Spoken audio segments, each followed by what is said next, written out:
This program features live coverage of an African safari and may include animal kills and carcasses. Viewer discretion is advised.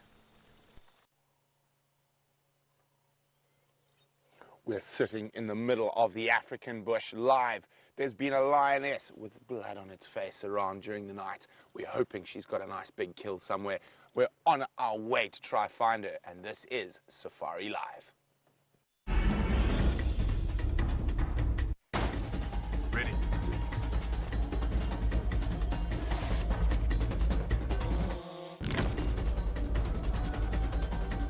Standing by.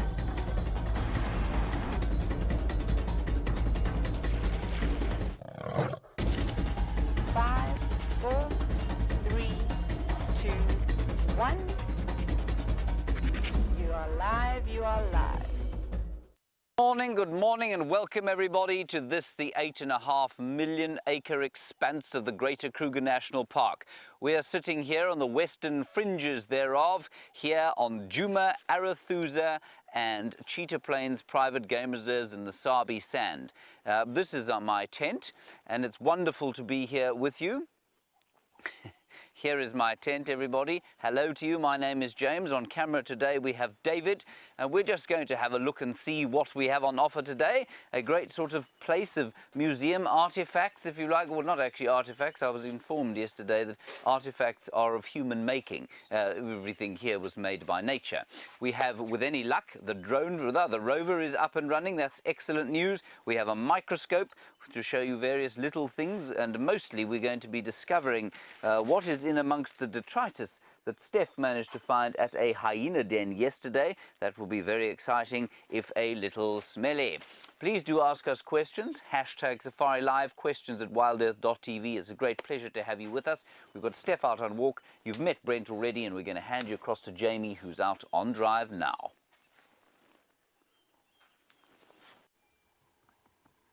Good morning and welcome on another spectacularly beautiful morning here in the African bush. My name is Jamie and the man behind the camera is Liam, and we're heading out to see what wonderful things we can find. So without further ado, let's head off towards the rising sun and make our way towards Cheetah Plains, where yesterday on the sunset safari Brent had the leopard known as Shmbambalana, also known as the emerald spotted wood dove, feeding off a buffalo carcass there with a very, very full belly. And I'm keeping my fingers crossed that perhaps he is still there, because that will be the first time that I have ever seen Shmbambalana. Liam, have you ever seen him? Nope. Liam says he hasn't seen him either. Now off we go to see whether or not he has managed to maintain his lucky find. The buffalo that probably succumbed to the drought pressures. There's also, of course, the possibility of the Styx pride, the Styx lion pride. And there is a chance that they might have found that carcass as well and perhaps chased Shmbambalana off.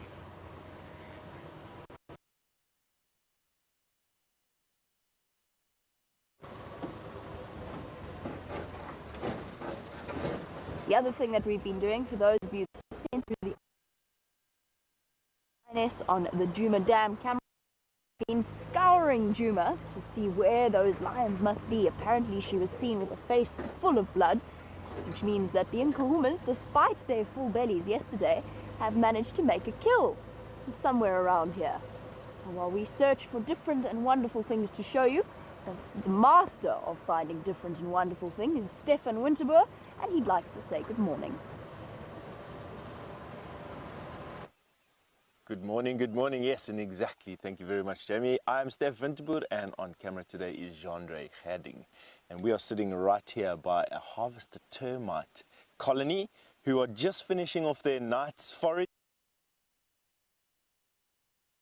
in their stockyard, basically. And you've got a few workers still carrying in one or two things from the outlying areas, but most of it is being forced down into their tunnels by these workers here.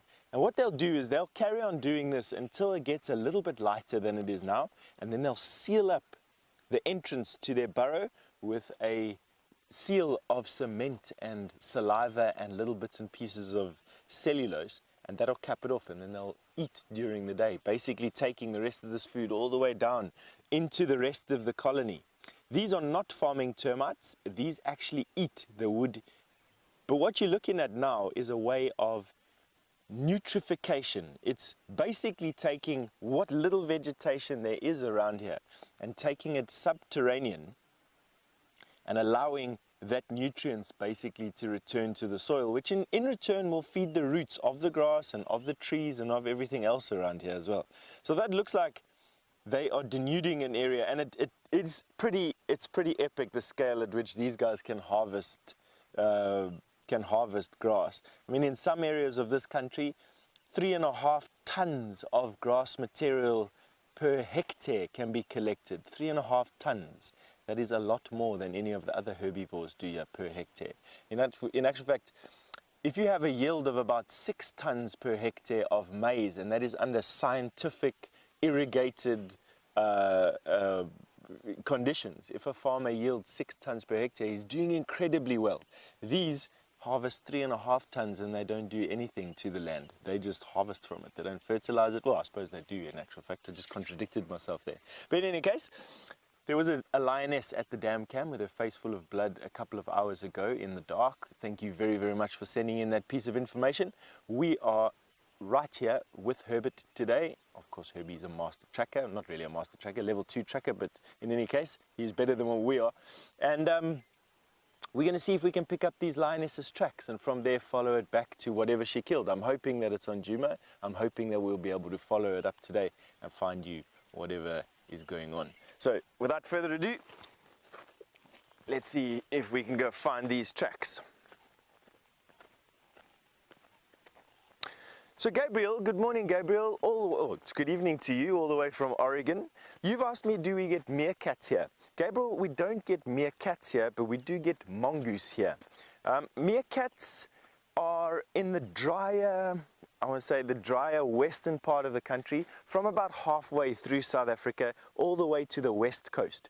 We're about 60 or so miles from the east coast of South Africa, and right here we don't get meerkats. But we do get mongoose, and we get social mongoose here as well. The banded mongoose and the dwarf mongoose are two examples of social mongoose, very similar to those meerkats that you saw. And they can be habituated exactly the same. We don't have any habituation here, mainly because we're in such a pristine wilderness area, but they can be habituated, and you can have the same sort of interactions, them using you as posts, climbing all over you and doing all the rest of the things. Ooh, we just have the last little bit of sunrise coming through a break in the clouds. No, it's gone, sorry. That's done. There was just the last sliver. Maybe it comes up above there. I can see it lighting above that tree there, Jean-Andre. Can you see that? Above the knobthorn. Looks like it's going to come through a gap in the trees there. No? Cloudy this morning, as you can see. It's about 19 degrees centigrade. I think that was about 60 degrees Fahrenheit. Round about just less than 66 degrees Fahrenheit in actual fact.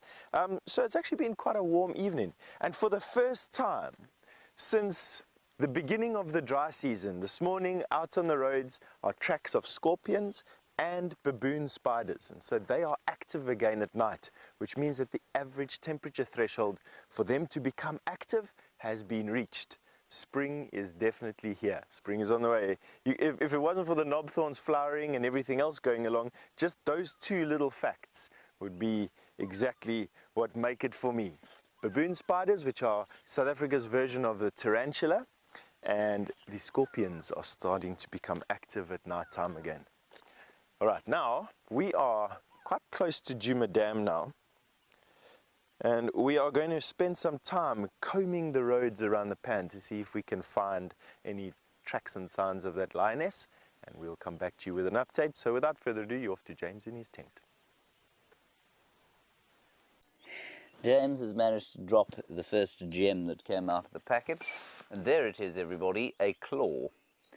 I'm going to put it under the microscope. This is the worst pair of tweezers in the history of bad tweezers, and you know that the world, everybody, is filled with bad sets of tweezers. Right, there we are. Have a look at the microscope feed now. There you can see this claw. I wonder what it came from, and there was some interest in camp last night as to where it came from. Steph thinks maybe from where a leopard or a lion has actually pulled the claw out, You've seen your own house cats, I'm sure, and your dogs pulling at their claws, and I'm sure sometimes they do come out in the same way that your nails might come out. These have not been cleaned. This particular claw, you can see it was very dirty, and it almost looks to me like it rotted. Now, there was also some discussion as to whether or not the claw perhaps came through the digestive system of the hyena, and maybe the hyena ate a cub of some sort. We know the Styx cub went missing at some stage. We know that various other cubs have been missing at various times, but this is not an adult lion, certainly not an adult lion claw, and it's certainly not an adult leopard claw either. It could have been maybe an African wildcat that was devoured by a hyena as it went about its business in the evening. There's a little piece of hair there that you might be able to see. And that little piece of hair, oh gosh, these things are terrible, I'm going to have to replace them. But that little piece of hair, I think, came from the rest of the hair that was in the digestive system. Then, let's have a look-see at this feather, which I think is probably, in fact, almost certainly from the breast of some kind of nocturnal animal, but you can see it's quite large. And the reason I say it's from the breast is because it's got the downy stuff underneath here, which means it's not used for flight, which means it's used almost purely for warmth, and that's why it'll be on the breast of whatever bird it was. I suspect quite strongly a spotted eagle owl, which is quite nice. That's because it's, well, it's dark, it's large, and, well, not dark, it's blandly coloured, which of course the nocturnal birds are. And of course, David, the spotted eagle owl has? Spots. Correct, spots, well done. Let's have a look under the microscope quickly.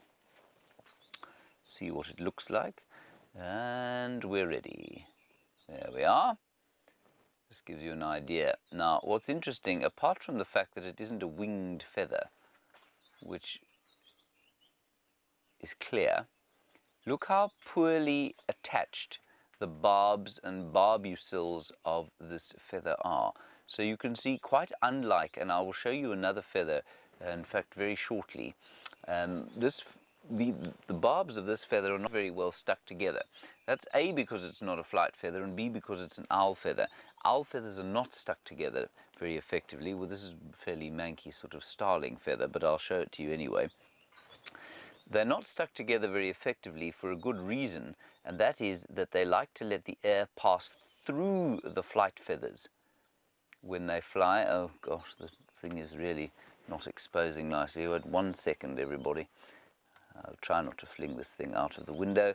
That will be very bad, won't it, David? Yes, John. Yes, it will be embarrassing. Right, there we are. Now, what you can see here is much better. There, this is clearly a flight feather of a bird that flies during the day and doesn't worry about the sound that its wings make. When this bird flies, it flaps, and the wind, or at least, yeah, the wind air passes underneath and over the top of the wing and not through the wing, because those barbs are so much more tightly packed than they are on the owl's wing. And the owl allows the air to go through the wing because it can fly silently then. That's the whole point of this very garbled story that I've been giving you. Let's head across to Brent Leo Smith and find out what he is up to.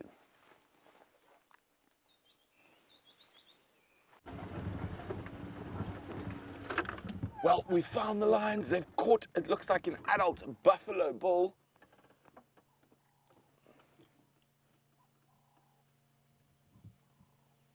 Isn't this exciting? The whole pride's here. By the looks of things, I can see 1, 2, 3, 4 lionesses, lots of cubs. I'm pretty sure the 5th's around. The incredible Incahumas do it again.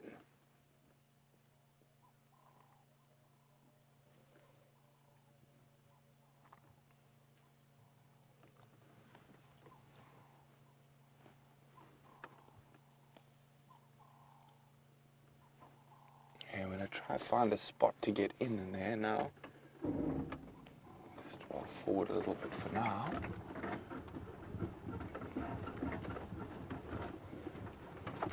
Morning, girls. Well done. It looks like they've been eating for quite some time already. Look at this lady with her big fat belly.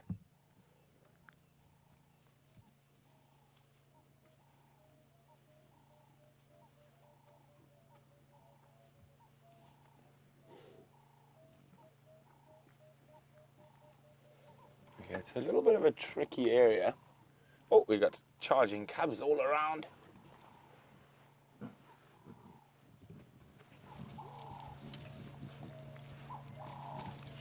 All 5 lionesses present and accounted for. And I've got, can't see all the cubs yet, but I'm sure they're all about.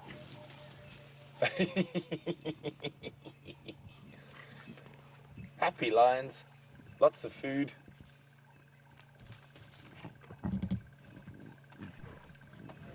Look at that little one playing. I'm just trying to move a little bit further forward so you can see him. How's that behind? No, it's still behind the tree.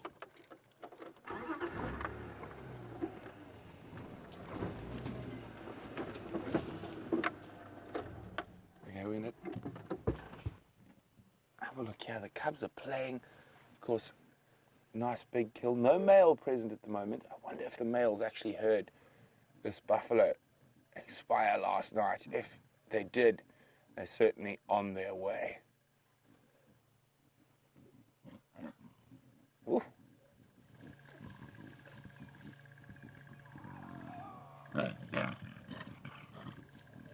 Big gains.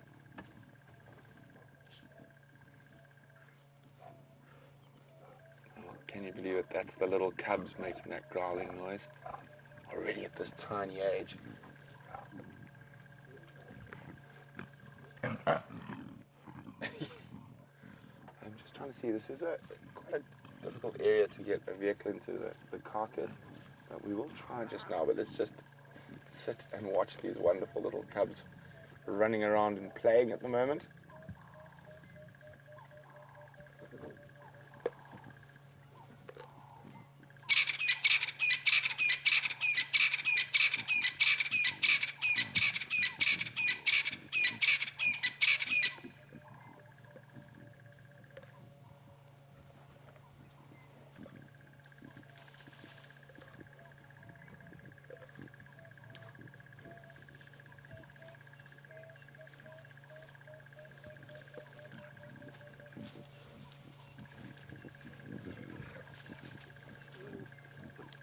I think one of the adults might.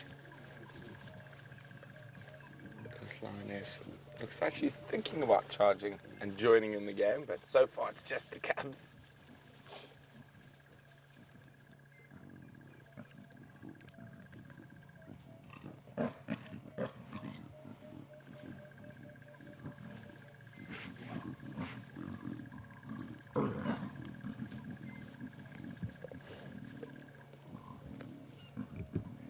Oh, attempting to climb the tree again. Also cleaning claws. Oh, tackled. Wonderful little cubs. The whole Nkuhuma pride seems to be in great, grand spirits. Looks like a big buffalo bull.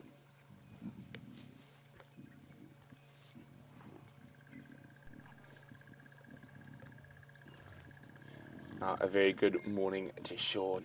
Sean says, we've been seeing a lot of buffalo kills of late. Is it due to the pride being so big? Well, Sean, the main reason is during the dry season, there's always more buffalo kills as the older bulls lose condition. Now, coupled with the fact that we're in the worst drought ever recorded in South Africa, means that we're going to see a lot of buffalo kills. The buffalo are just not in the best condition, and it makes it a little bit easier for the lions to catch them.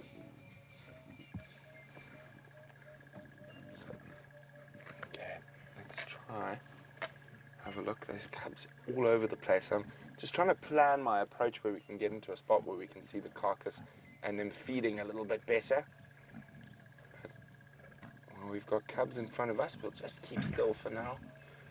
And you can see that little cub's got buffalo stomach content all over it.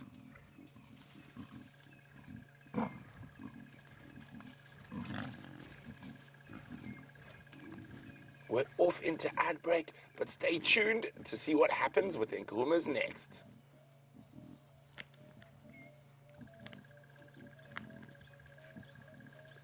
Brian, what's the thumb this morning? Is it a vegetable? Oh, it's a tie. Well, another day at the office advert. Okay, we're going to try and move around. See if we can get into a slightly better position.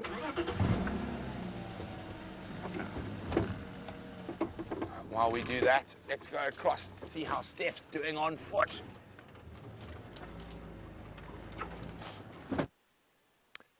We're doing fine, thank you, Brent. We've just located this Wahlberg's Eagle. This is the Wahlberg's Eagle from Wahlberg's Nest Road, I think is what it's called. It's the pale morph Wahlberg's, and it's the first time I'm seeing this Wahlberg's back. So I just want to say hello and welcome back after your trip all the way to North Africa. They are intra-African migrants, which means that during our dry season, they leave and they fly to the northern hemisphere into African countries that lie around the Mediterranean rim. And they go and spend the summer in the northern hemisphere. They're mainly insectivorous birds, so they catch locusts and they feed on termites. And they come down to South Africa to the same nest every year. And they come and have their babies here and eat the abundance that summer brings. Oh, look at the sunrise, Jean-Andre. Sorry, this one we are going to be able to catch, I think. Come and have a look here quick before it disappears behind some rolling clouds. In that direction, probably no more than 300 or 400 yards, is Brent on that buffalo. Just have a look at these mist banks rolling in across the sun. That is beautiful. Not the moon, but actually the sun.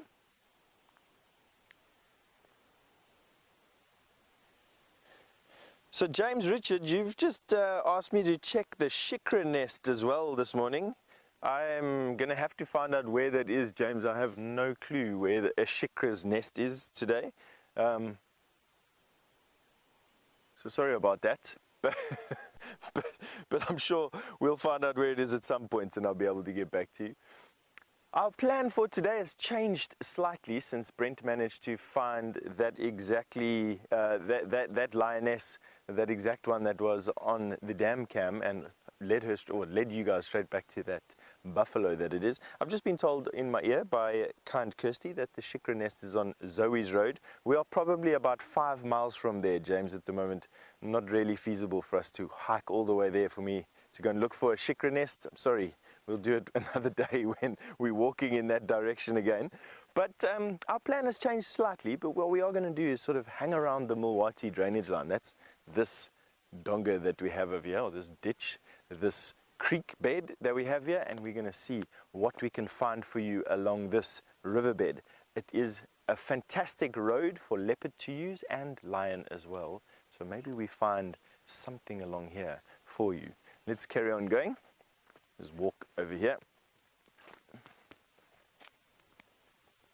All right, so I think without further ado, let's send you back to that lion kill and Brent.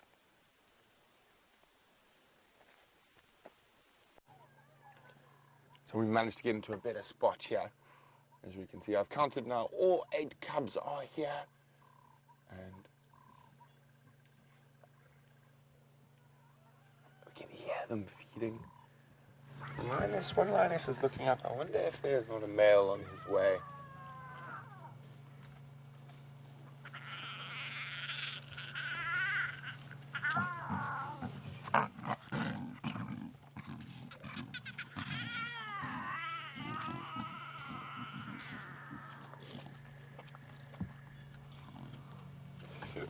There's that, she just rolled on top of the cub. Isn't that wonderful?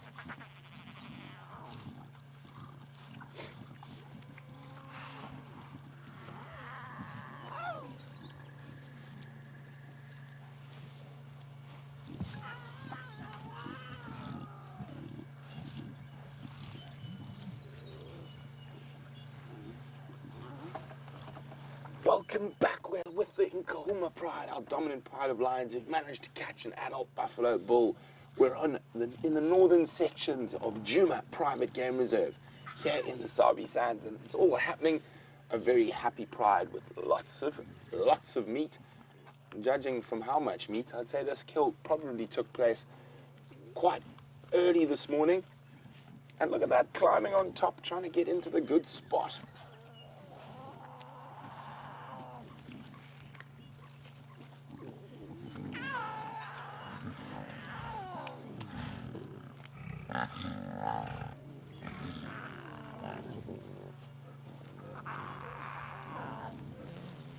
And look at this, very playful. That is not one of the mothers that's playing there. So the whole pride is in good spirits, lots of meat, and no male lions to hog the carcass. So lots of playing, feeding, growling, snarling.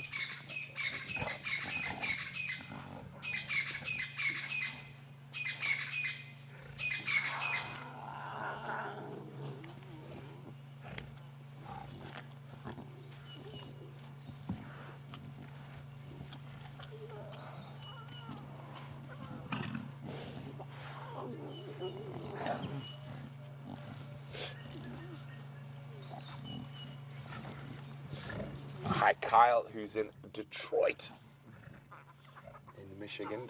Kyle says, do lions have a favorite animal to hunt, or they go for what they see first? Now, being opportunistic predators, they will go for what they see, but certain prides of lions do seem to specialize in different things. The Incahumas are buffalo specialists, and especially with this drought, it's quite useful because the buffalo aren't in the best of condition, so there's less risk for the reward of a big meal.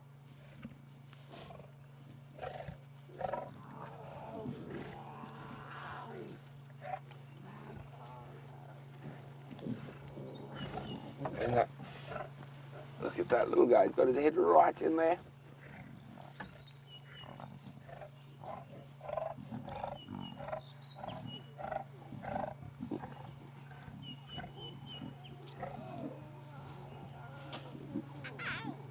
Those two still having the best game.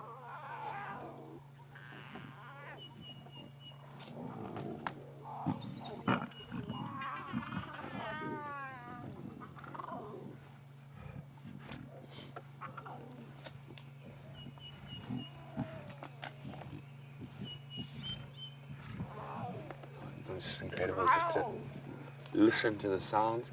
I'm going to keep quiet for a while. We're just going to listen and watch.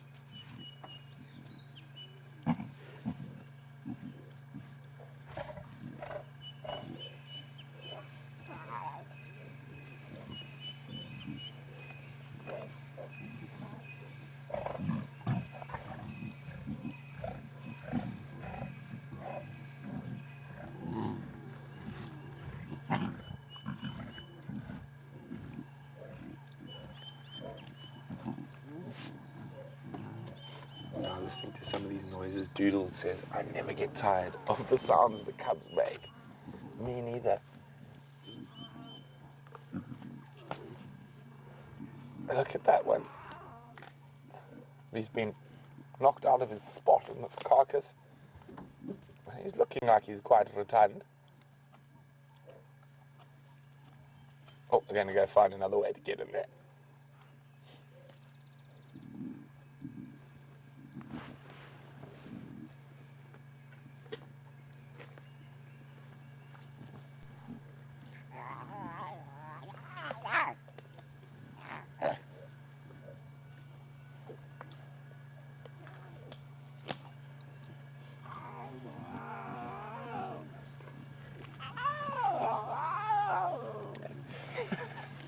They're just the sweetest little noises. And one of the things about lion cubs, they are very talkative when the adults are around.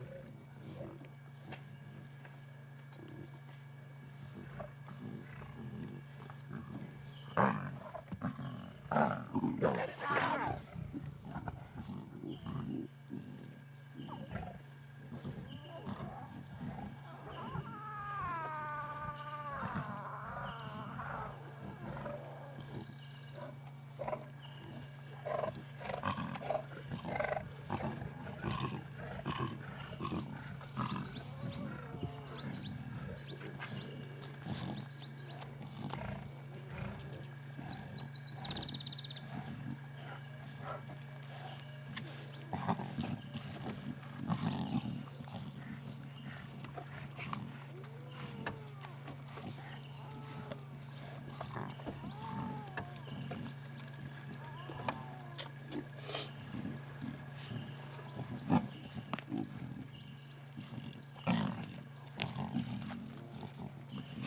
Miranda in Florida.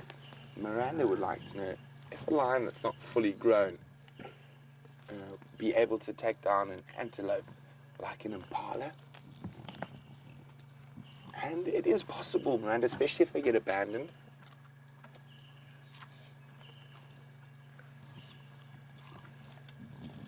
But it is possible, but generally they're not really active members of the hunt till they're about 3 years old. But if they ever had to get abandoned, they will definitely hunt to try survive.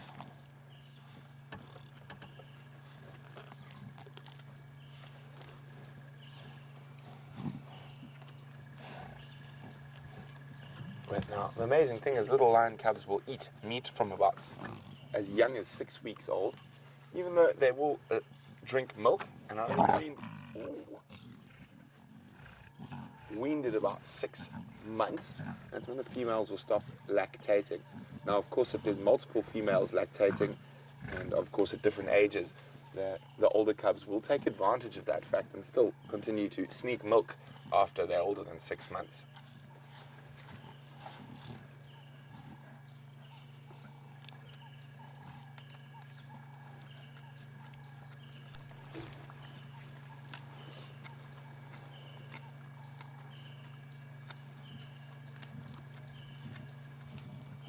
We're going to sit here and see if a male lion comes to join the rest of the Nkuhuma pride. While we do that, let's go back to James in the tent. Hello everybody, back again. Guess what? Great news. Ronald is mobile. Well done, Rebecca. That was very, very well done. Oh, Ronald is getting stuck on a stick. That's very irritating. Anyway, there he is. He's on his way down to the pan to see what water is there and to see if anything has come down. In the meantime, I have been, well, fossicking through the muck that is the hyena's detritus from yesterday, and we can have a little bit of a look as to what's there. And then I would like to show you my favorite first spring sign, and that, of course, is the flower of the knob thorn. So we'll get Ronald into a position where you can see the water, like, say, in 3.5 seconds. 1, a 2, a 3, a 3.5. Ooh, stump, quickly, around the side. There we go, that'll do for now. I'll move him about as we go. And then, if you come back and have a look here, everybody, what we have got is this box that I've splayed the hyena's sort of muck into here. And, well, we've looked at the feathers. That's quite interesting. We've got a couple of different hoofs here. It's quite possible, you know, that this, I think this was an impala or a possibly as large as a nyala, that particular hoof. But that little hoof over there is quite possibly a fetus from a young nyala, because I think it came out in the same sort of dung pile, and that does quite regularly happen. So a fetus will be removed from the mother, which is quite distressing to see. And then we'll have a little microscope look at the hair. There we go. Absolutely amazing colors there inside the hyena's dung. Now, hair, of course, is completely and utterly indigestible. Not even the hyena's acidic digestive system can digest hair. And while you go and have a look at some impala, with Steph, we're going to see if we can't find something small and parasitic crawling around in the hair. We've just crossed into this thicket, and in this Tamboti thicket was a herd of impala that spent the night here. And there you can just see a female walking off, and perhaps you'd be able to see the white flash drift off through this particular thicket. But we came here because there's just this mass of bird calls coming from the inside of this thicket. I want to see if we can show you some of the birds that are in here at the moment. This is just such a fantastic thicket. These thickets are rare. Tamboti thicket, the rarest forest type in Africa, and we're standing in a forest thicket of Tambotis. What I want to try and do is give us an idea of what's happening in this tree. Inside this tree, birds are coming to the tree and from the tree all the time. And you'll notice a paradise flycatcher on the right-hand side of the tree, long streamer tail behind him. That is not it. Go right. Right and up. Up, up, up, left now. Sorry. There. Up, up, up, up. To the right hand side of the screen. There we go. In that gap. You'll see some flitting around. Jeanre's just got this mass of red as the camera tries and focuses on all the branches there, but inside there is a paradise flycatcher, but a little bit too difficult to get with this particular lens today, don't worry. So back to this thicket that we're sitting in at the moment. I, for one, think that Tamboti thicket forest is rare because I feel that all these trees are related to one another. This is just me personally. All these trees are related to one another and they all help to feed a single tree. And I'm basing this on the fact that trees. Here's the two large trees in this particular thicket. But I personally feel that all the trees around us at the moment in this thicket, and they all circular around these big trees, all related to this tree. And eventually they'll die off in favor of giving the adult tree the best chance of success. And you're left then with one of these forest giants. This is still a youngster, although it's coppiced at the base. These trees get big. There's some here that are like this big. There's some massive Tamboti trees around here. And like I said, one of the rarest forest types that we have here. It's also a very valuable hardwood used in the manufacture of furniture. And I quite like it. One of my favorite trees out here. Anyway, you're back off to the lions with Brent.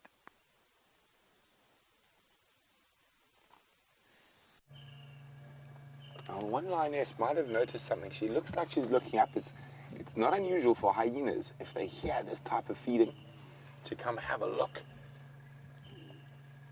But if it's only a single hyena, it might not take the chance of coming right up here.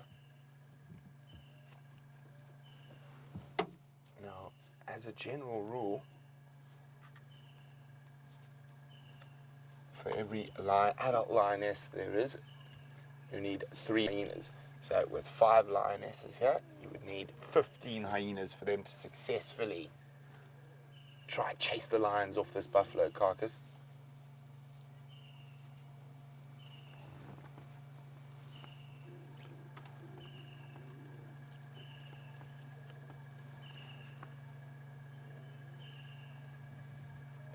She's definitely, she's there. She's either heard something. Now, with lions on a kill like this, it's possible a male might have heard it. So he might be on his way to join them.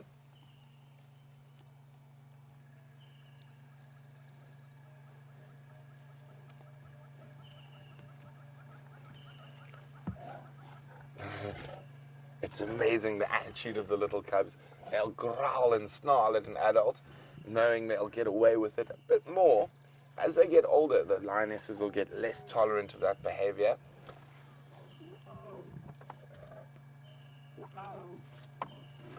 But most of them have got big fat bellies, and I think it's going to calm down a little bit here.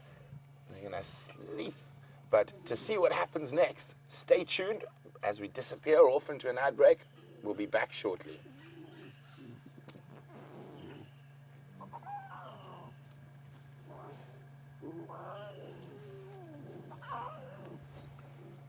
Look at these little guys. Even though a lot of them have been munching down on a big buffalo, the rest, they're going for a drink. Best of both worlds. Milk and meat. Oof. Just behind that bush branch, I try to roll forward slightly. Oh, no, Mom's had enough.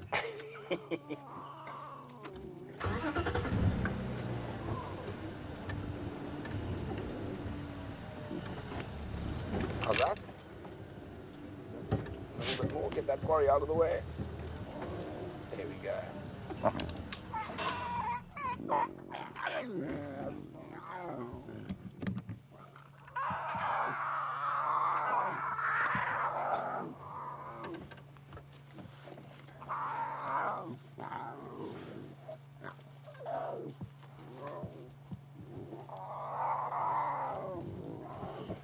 Sorry, I just wanted you guys to hear that complaining about not being able to feed on milk.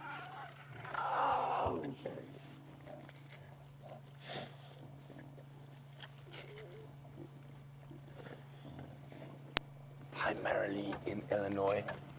Marilee is wondering, do the most aggressive cubs normally turn out to be males? Generally, yes. As they get bigger, the males will become more and more aggressive around the carcasses.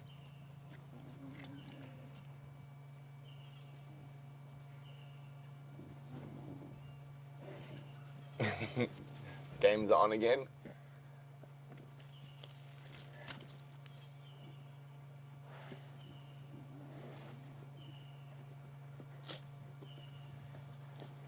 Yeah, we can actually see the whole pride now. We've got the three adult lionesses at the carcass with 3 cubs. And then lying just to the right, we've got 1, 2, 3, 4, 5 cubs. And then further to right, 2 adult lionesses. Those 2 adult lionesses lying there are not the mothers, so it's Amber Eyes and the youngest in Kahuma female. And it looks like they've glutted themselves earlier and are now sleeping off a buffalo stupor. Brian, look what's coming in here. I wonder if the cubs are going to spot them. Two little crested francolins. I wonder if the cubs will spot them. Now, movement near them could end up in that they have to chase.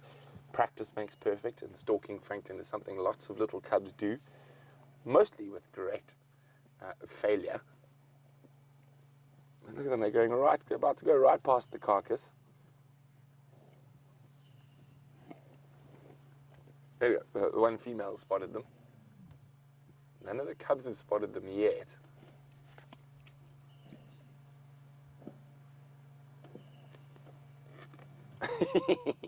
Yes, I'd skedaddle if I was you. Oh, there we go, one cub spotted them. Now, has he got too much buffalo to stalk the francolin in his belly? Or will the movement of the francolin prove to be too much of a temptation? He's dropping his head. Oh no. No, I think too much buffalo in the belly to go chasing birds. Oh no. Here we go. Stalk mode.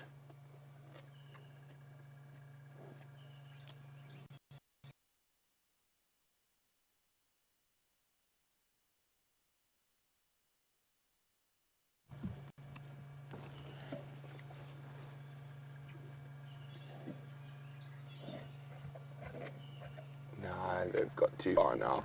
Now he's just watching them. Oh, he's going again though.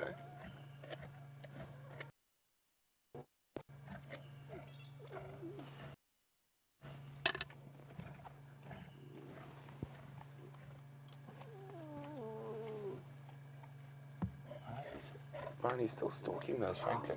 He's actually moving quite far away from them.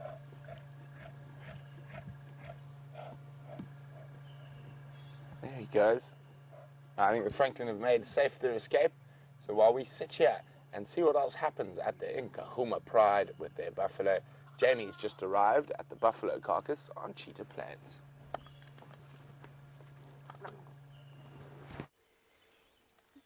Here we have our poor drought victim. It has been almost entirely consumed, and it's the one positive about the drought is the fact that nothing out here goes to waste. Even the starlings will come and feed off it, catch the scraps and the insects.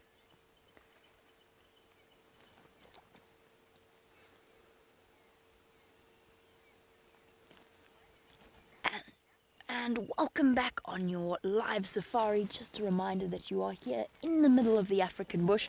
In fact, as far east as we can go, right next to the world famous Kruger National Park. Now, you've been with Brent and those incredible lions on their buffalo kill. This poor buffalo was not caught by any of the predators, but instead succumbed to the drought and probably to some kind of illness. And she's been almost entirely picked clean by a combination of a leopard as well as very patient vultures that have been waiting for their turn for the last 2 days.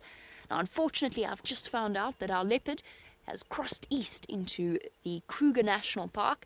Unlike us, the animals out here are not set by any boundaries. They're not in any way restricted as to where they can go.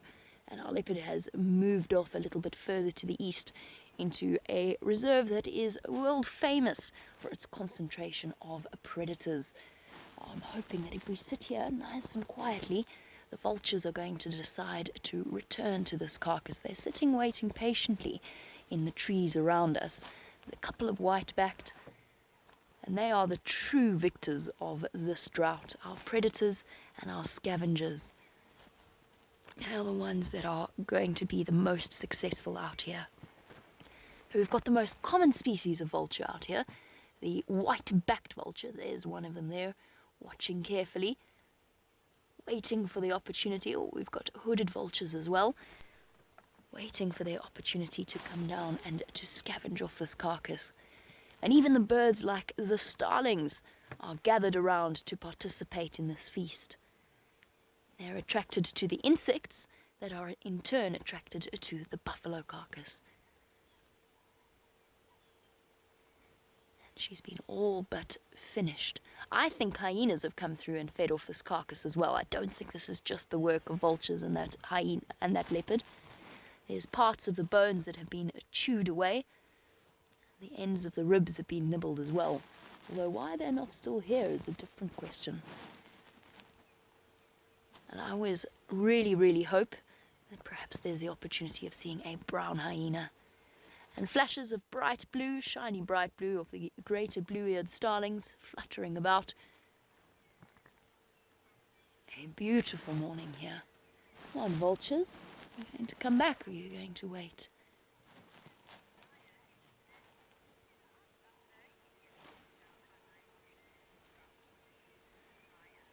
And Zariah in New Jersey, welcome on our sunrise safari.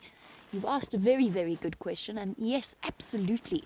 Buffalo are easier to take down during drought periods because they're weaker, they're tired, they just don't have the strength that they might in normal conditions.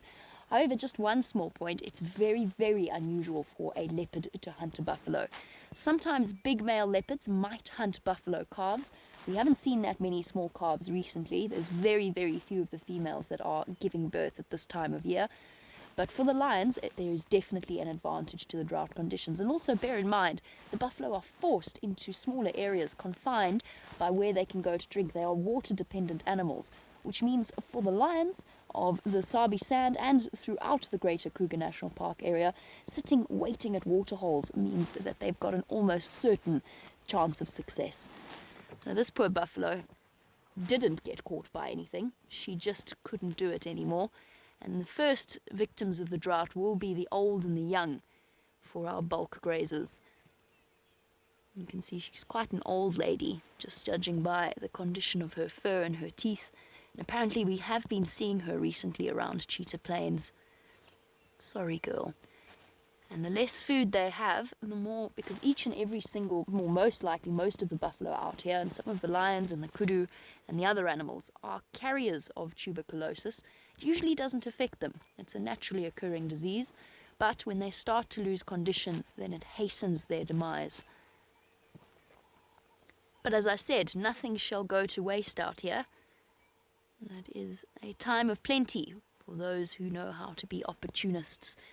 There was a big round-bellied leopard here yesterday, and we just missed out on seeing him. Probably by only a few moments. That's alright, we'll go off in search of other things, since our vultures don't seem to want to come down and scavenge off the carcass. So we're going to go and examine the boundaries, look for cheetah. While we do, let's go across to James, who'd like to show you what the skull of a buffalo looks like. Here is my friend Billy the buffalo, everybody. I've shown him to you before. Oh, he's so heavy, even though he's my brother. Now, let's just have a look-see. So I think it's sometimes quite difficult to get the idea of the scale of an animal like this when you see it dead on the floor. Billy is also dead, by the way. He isn't alive, but it is quite difficult to get the scale. Look at the size of him in comparison with me, and you will see that he weighs, or perhaps you can see that I'm struggling to hold him. He probably weighs about 20 kilograms. That's just this head without the brain in it. 20 kilograms, around about 44 pounds. And I'm going to sit down because I'm unable to continue holding him. Ugh. And what I would like you to look at, first of all, is the boss. This is the boss. And the boss, of course, is this helmet that the males have. Now, the cows do not have that, so the cow you'll be looking at is much thinner over here on the top of the head than, or on the top of the horns than the bulls are. Her horns come basically out the side from where my left hand is there. And the bulls have this, of course, because they do quite a lot of fighting over ladies. That is what happens with them. Now, James, Richard, you're wondering about the gecko eggs that lived in this buffalo skull. I'm afraid, James, this is a slightly different buffalo skull. In fact, it's not slightly different, it's completely different. But we can still look into the brain case, because the brain case of these things tend to be very enthusiastically occupied by various animals, because they're obviously very safe places to live if you can get them. They are of a premium, though. Right, so I'll just focus inside there. And there we go. You can have a look there. That's the inside of the buffalo's brain. Well, this case. But there's nothing in there. Now we're going to go and try and retrieve the other buffalo skull, which is on quarantine clearings, and that's where the gecko eggs were. But there's something in between those two leaves there. You see that? Those leaves would have been dragged in there by something, quite possibly a reptile of some sort, and something's gone on there. I think whatever it is has hatched and gone away, but I think those little specks of white there are perhaps the remains of a leathery shell of a lizard or maybe even a small snake. So I think that's quite interesting. That is the inside of a buffalo's brain case. Okay, let's come back to this side. Now, okay, we'll show that to you later. Let's head across to Steph. He has got exactly actually what I was going to show you. In fact, can we just not link to him quite yet, because it's going to be quite a nice link quickly to, let me put that down over there. Oh gosh, there goes the microscope. I've lost everything. Okay, hold on 1 second. Hold on 1 second, here we go. Dear. That's a disaster. I'm just going to show you what Steph's going to show you in situ, but I'm only going to show you a very close-up version of it once I can start the thing up. There we go, it's fired itself up. Right, there we are. Look at that, everybody. That there is a beautiful flower, and it is my favorite flower of this time of the year because it smells so very delicious. Now, when you look at the colors that you can see here, you're not going to see these colors when you go across to Steph, because of course he is not quite as micro as we are. Let's go and have a look.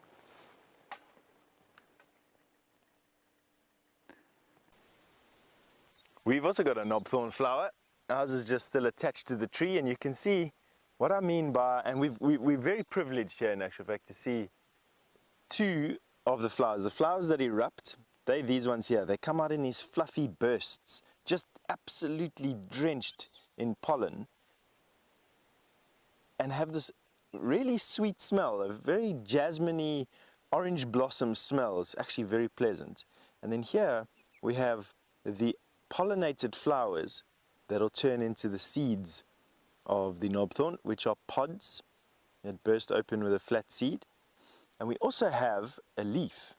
This is the first of the season, so I just want to welcome this leaf back, although I don't think it's going to be going anywhere. It's a compound leaf, which means that the leaf itself is split into leaflets.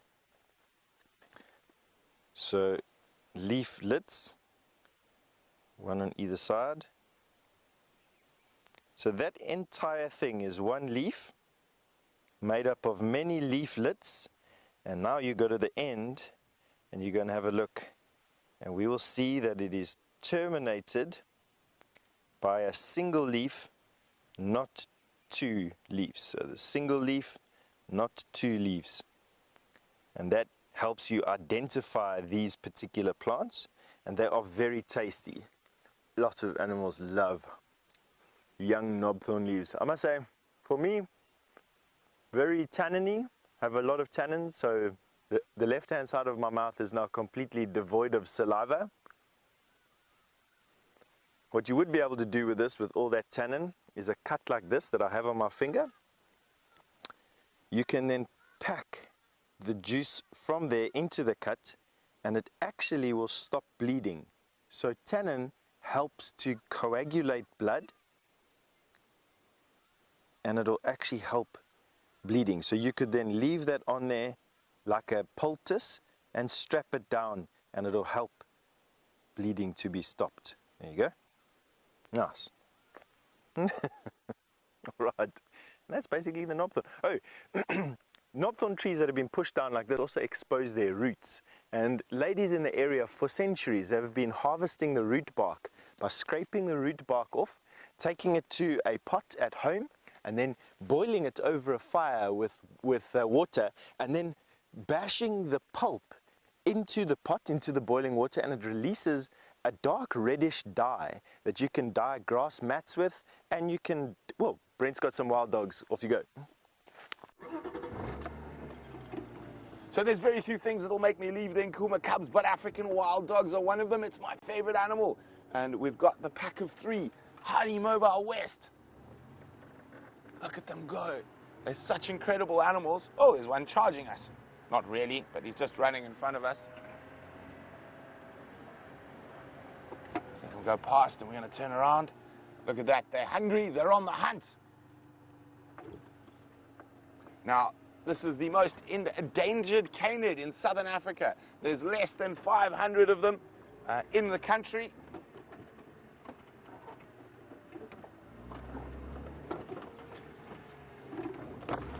And we're going to try stick with them. They are right on the edge of our Traverse area, but hopefully they do cut to the south into Djuma, or deeper into Djuma.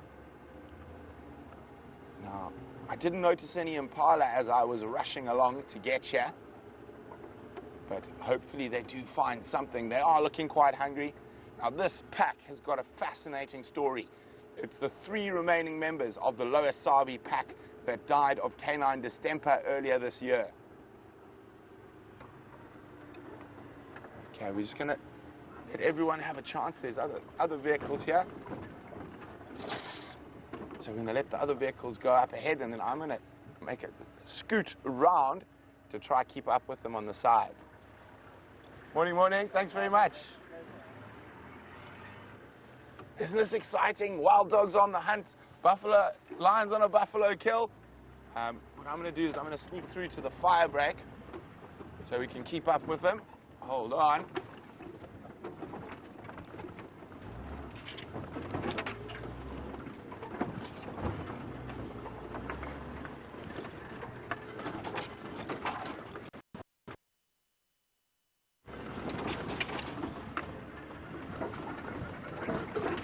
So they're heading straight west down our northern boundary at the moment. So I've just got onto the fire break here. So this gives us an opportunity. We might be able to zoom up ahead of them again. I also want to make sure that I can see if there's any impala, and this has given me a nice big open area that I can spot if they're going to go charging off. Now, they are capable of speeds of up to 65 kilometers an hour. They're also capable of keeping that speed for over 5-6 kilometers at a time.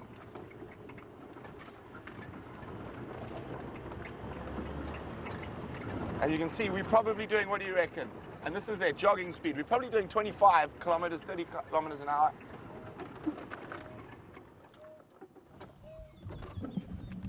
Contact calling. Now, this is what we would call a dispersal pack. And so they will all be related.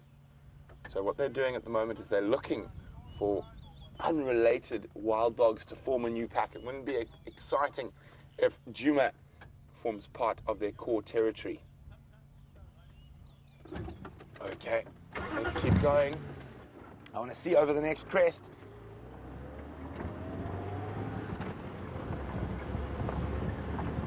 So this enables us to keep parallel with them without interfering with them. We are probably about 50 meters away from them.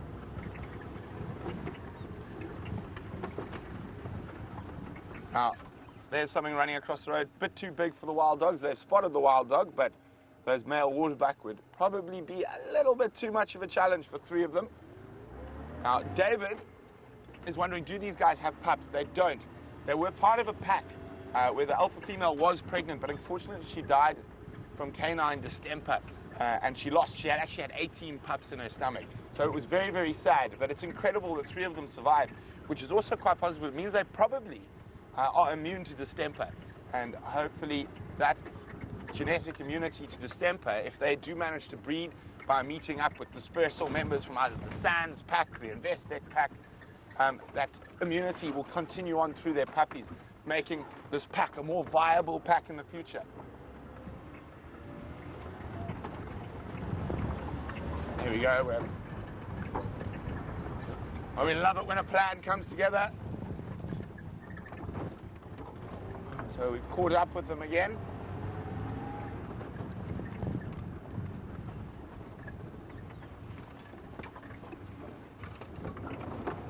So let them jog past before we do the same again. Now, there we go. There are 2 males and 1 female in this pack.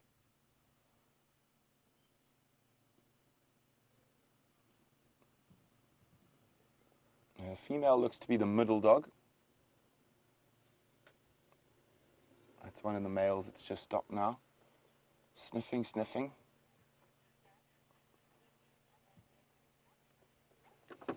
Okay. Now, Sheila's wondering, is there any news on the Investec pack? Last I heard, they denned inside the Kruger, Sheila. So we haven't seen them for a while. Okay, time to get moving again.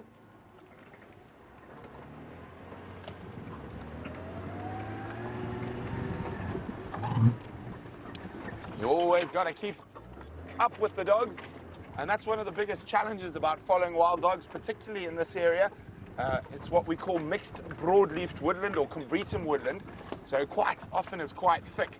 At the moment they're being really nice to us and trotting down a nice main road.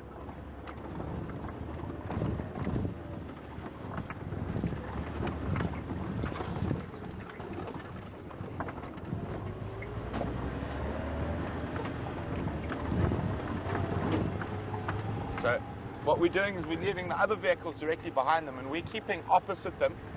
What this means is if they do dash after an impala, we should be in the best spot.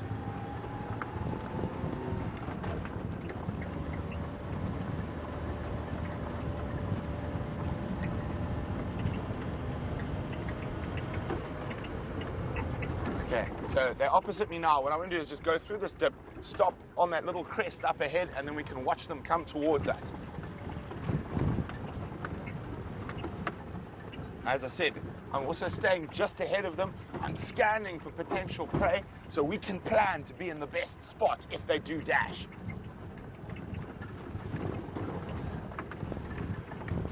Now, the biggest threat outside of disease and loss of habitat to the African wild dog is the lions.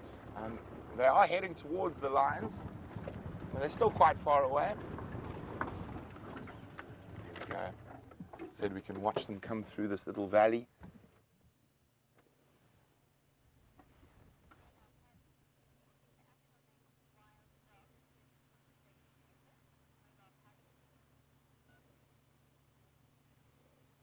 Now, Mobile Paddy's wondering if I think the actual name wild dog hurts conservation efforts.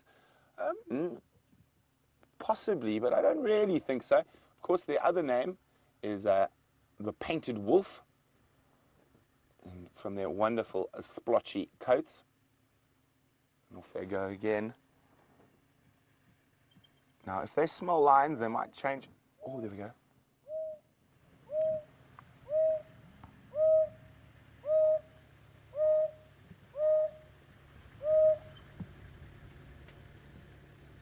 Now, that is called woo calling. And notice, like hyenas, they put their head to the ground and call straight at the ground, using the ground to amplify that sound so it can be heard from even further away. Mobile Paddy, I think maybe initially, many years ago, this term wild dog might have had negative connotations. I don't think so anymore.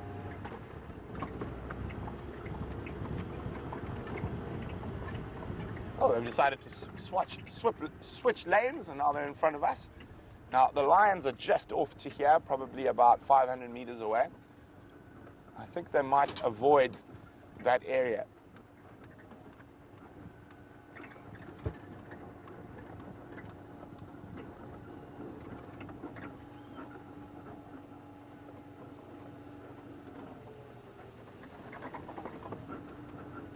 There we go, there's one directly opposite us. Stopping for a morning ablution.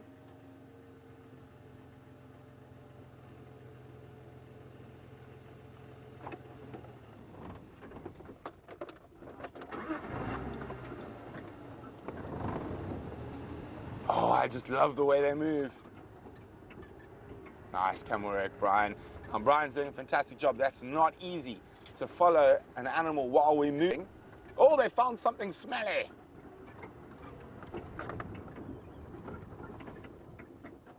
Now, they like a good roll in smelly things, like most canines. And see scent marking.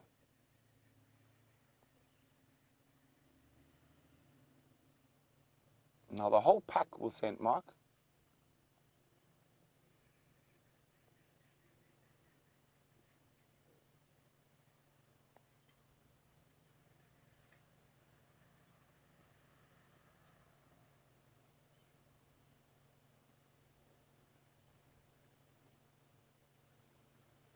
And you can see that wonderful white tail. Now, like with most white distinguishing markers on wild animals, it is a following mechanism. So it's so the other dogs are able to see it, and woof, smelly, smelly. Now, there's only one thing that makes lion dung smell quite pleasant, and that's wild dog dung. It is really, really vile. Hold on, hold on. Oh dear, we've lost sight of them. No, don't go that way. There are lions over there, you silly nanas.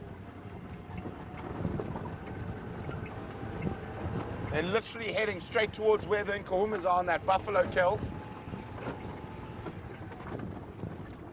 Hold on.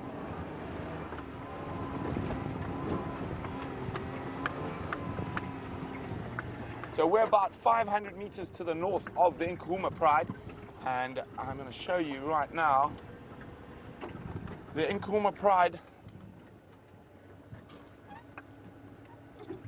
they're heading straight towards the lions at the moment. Okay, so hopefully the lions are being fat and lazy and don't chase the dogs. Now, this is quite worrying for everyone, for me in particular. Hopefully the dogs catch wind or hear the lions before. And they've got those massive radar dish ears.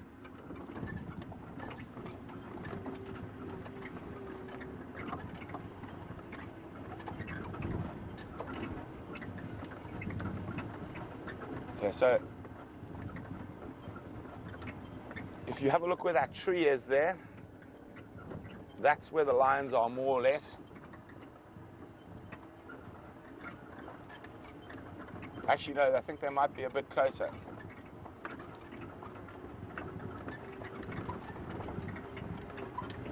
Okay, Brian, get ready. I might stop the car because I think a lioness might charge out. Elizabeth in Singapore is wondering, will the wild dogs take on the lions like Hyena for a carcass? They won't. Lions pose a massive threat to wild dogs. Oh, there we go. I think they just might have heard them. Okay, so we're coming up to the lions, as I said, where that tree is in the road. I think they might have smelt or heard. Go, guys, run that way. Run the other way. There we go. Sensible. This, move right, dogs, move right.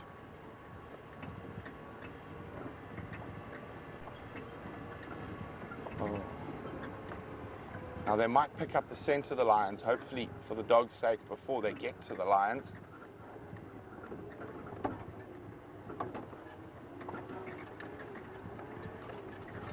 can see they're suddenly looking a little bit nervous. They might have smelt the lions. Now the lions are probably 60 meters from here now.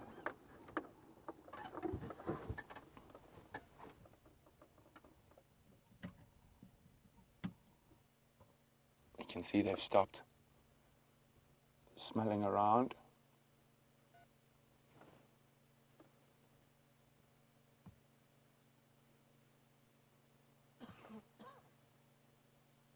Now, if they do spot the lions, they're likely to give a distressed bark. It's probably the most similar thing to a dog bark that a wild dog does. So, oh, you see it smelt lion down, it'll jump. They haven't heard the lions yet. Now my worry is that the lionesses might have spotted them and start stalking. But you can see lots of nerves at the moment.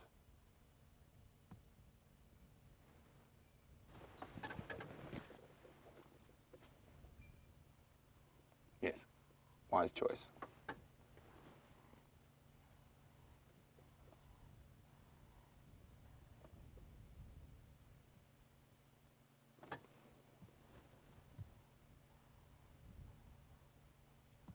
Yes, good dogs. Good dogs. Yeah, no, they're out of here. They are out of here. They really don't like lions, as you can see. There we go. I'm a bit happier now, a little bit more relaxed. I'm just trying to see if one of the lionesses maybe came out, because they're right there. Doesn't look like it. So the lion's about 30, 40 meters away in there. Oh, they've already put another 100 meters between themselves and where the Nkuhumas are.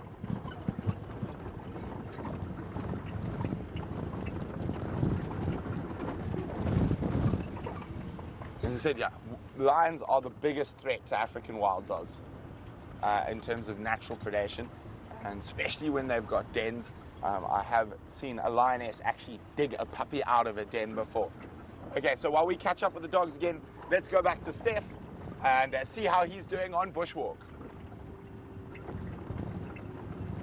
We're doing fine. We're actually hot on the trail of what sounds like a buffalo herd in front of us. I must be honest with you, it's starting to get exciting. We can hear the lowing and the mooing and basically just the bush gets this buzz or this underlying hum. Now, they're in front of us here somewhere, and this thick bush that you can see dominates our vision in front of us and takes it down to about 30 yards or so of visibility. So the trick with approaching buffalo is to keep the wind in your face. They'll react quite badly to the smell, just like those wild dogs did to the lion.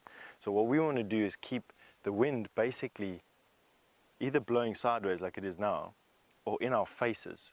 So because those buffalo are there, a wind coming crossways is not too much of a problem. We're actually okay there. And we'll walk a couple of steps, stop and listen. Walk a couple of steps, stop and listen. And hopefully we'll catch up with this buffalo herd at some point. But come along and you'll see how the bush around us sort of changes over here. What we want to try and do is not get caught by walking into either the front of this herd or the back of this herd unawares. You'll see here, the easiest way to do it is basically to pick a pathway, and you can almost see the pathway that we're going to be taking through this bush. You can almost see it to that thick bush on the other side there, and that is where we're going to stop and listen again.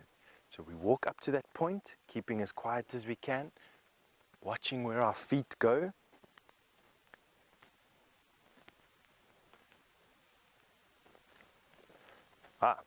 Ex-Ranger, you've actually asked a question this morning that Jandre and I have been debating for some time. You've asked what makes a master tracker. Excuse me.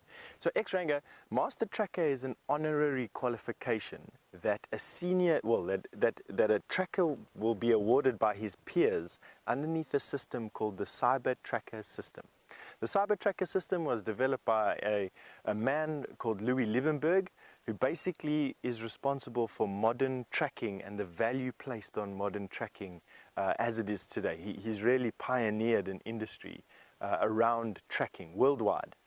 And you get a couple of different levels. You get a level 1 tracker, level 2 tracker, level 3 tracker. Then you get invited to senior tracker evaluations. So you hold a ticket, an invitation ticket. Only 9 of these tickets are issued ever at a time. So you get a ticket. Basically, that's a level 4, a level 3 tracker who has a ticket. You then go to senior tracker evaluation, and you can be awarded, if you pass, your senior tracker qualification. And then you are a senior tracker. There's no qualification above that, but you can be awarded a master tracker qualification by your peers. So far, there's only ever been 2 master trackers in the world. One unfortunately passed away last year, a gentleman by the name of Wilson Messia, and the other one is a gentleman called Adrian Lowe, who's very much alive and living in a little town called Nailstrom, which is on the Highveld, probably about 600 miles or so from where we are right now. So, excuse me. So can you be a master of your trade and be a master tracker? You can of course be a master tracker. You can be a master trailist, you can be a master specialist, but to hold the qualification of master tracker, to be called a master tracker, is a award that's gifted to you. But you can be a master of your craft without having that particular award. Hence me calling Herbert a master of his craft this morning. He definitely is. He's much better than any of us at the moment, and that in itself is fantastic. All right, so we're going to send you back over to James in the tent. We'll catch up with these buffalo. Well, James Richard, I went back to quarantine clearings and I retrieved the buffalo with the eggies in it. But while I was doing that, look at what we found on top of it. Check out the microscope feed, everyone.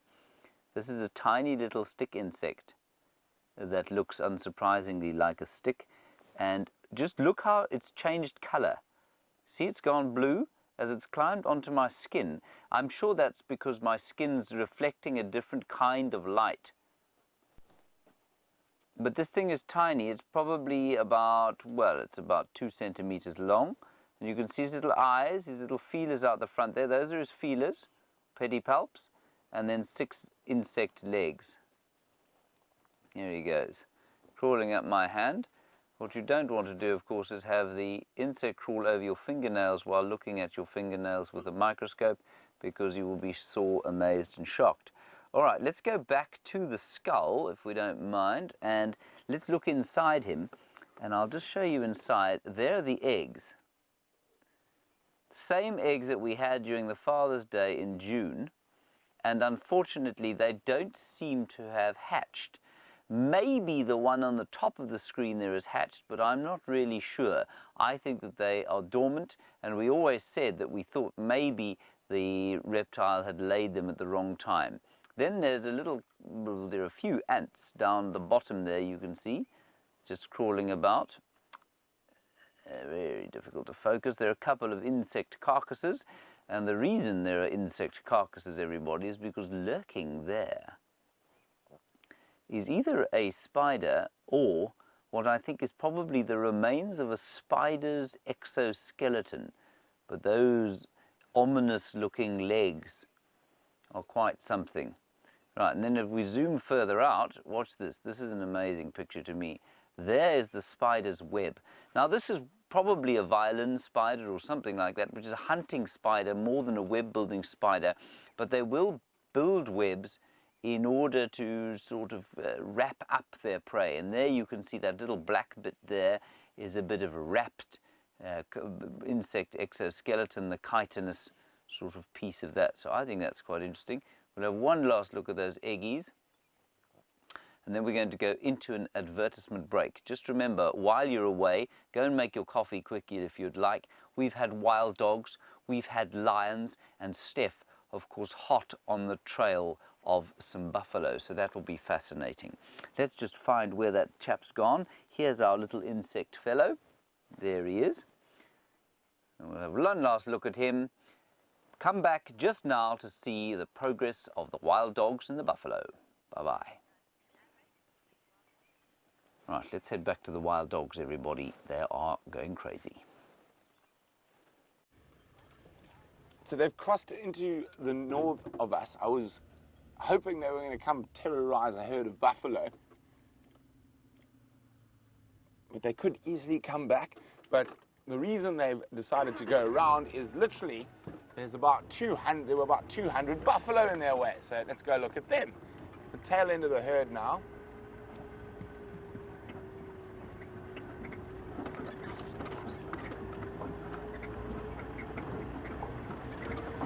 Now what I'm hoping is those wild dogs come back around. They just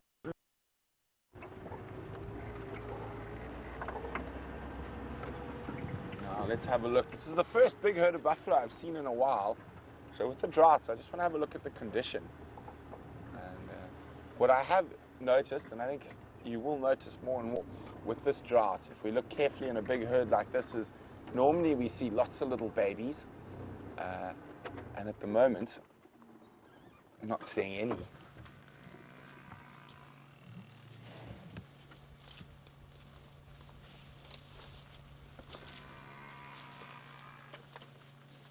I can see some sub-adults. This is an old female looking at us here now. Not looking too bad. Hips are starting to show a bit.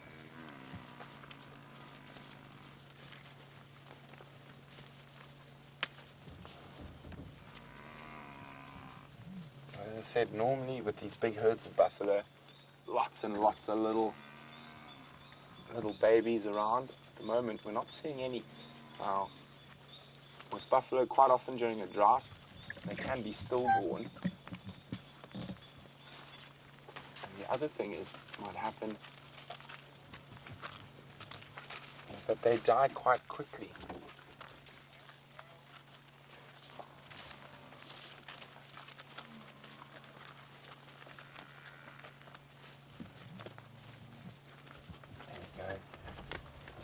Adult females. We're starting to see a bit of. There's a couple of sub-adults. There's a sub-adult bull there, stopped and looked at us for a second.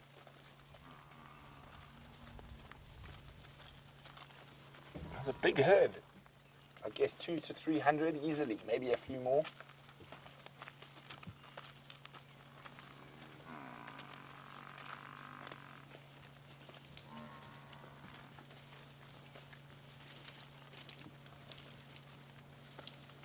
See, there's quite a few adult bulls with these herds.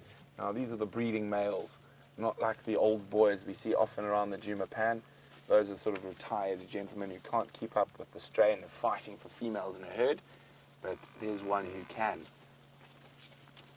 He's not looking too bad. There's another young bull behind him, but none of those tiny little fluffy babies we're not used to seeing in these big herds.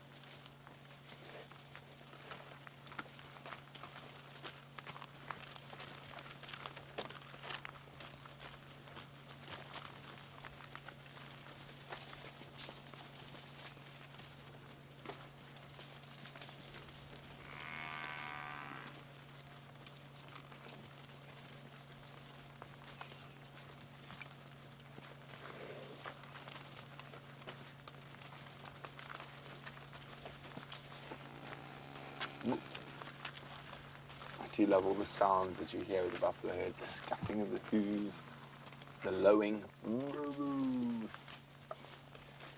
Now, lucky for them, the Nkuhumas already have a buffalo.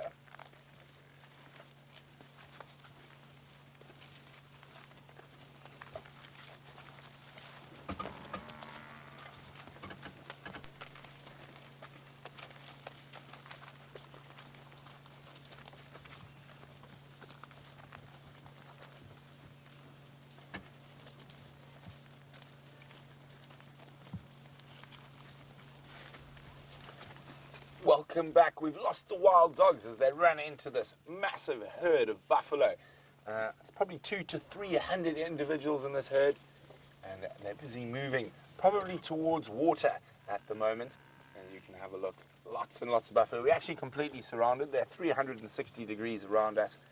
And remember, if you have any questions, use the hashtag SafariLIVE on Twitter, and I'll see if I can answer your question, not open it. Now, those wild dogs went north, and I think they were trying to avoid this big herd of buffalo.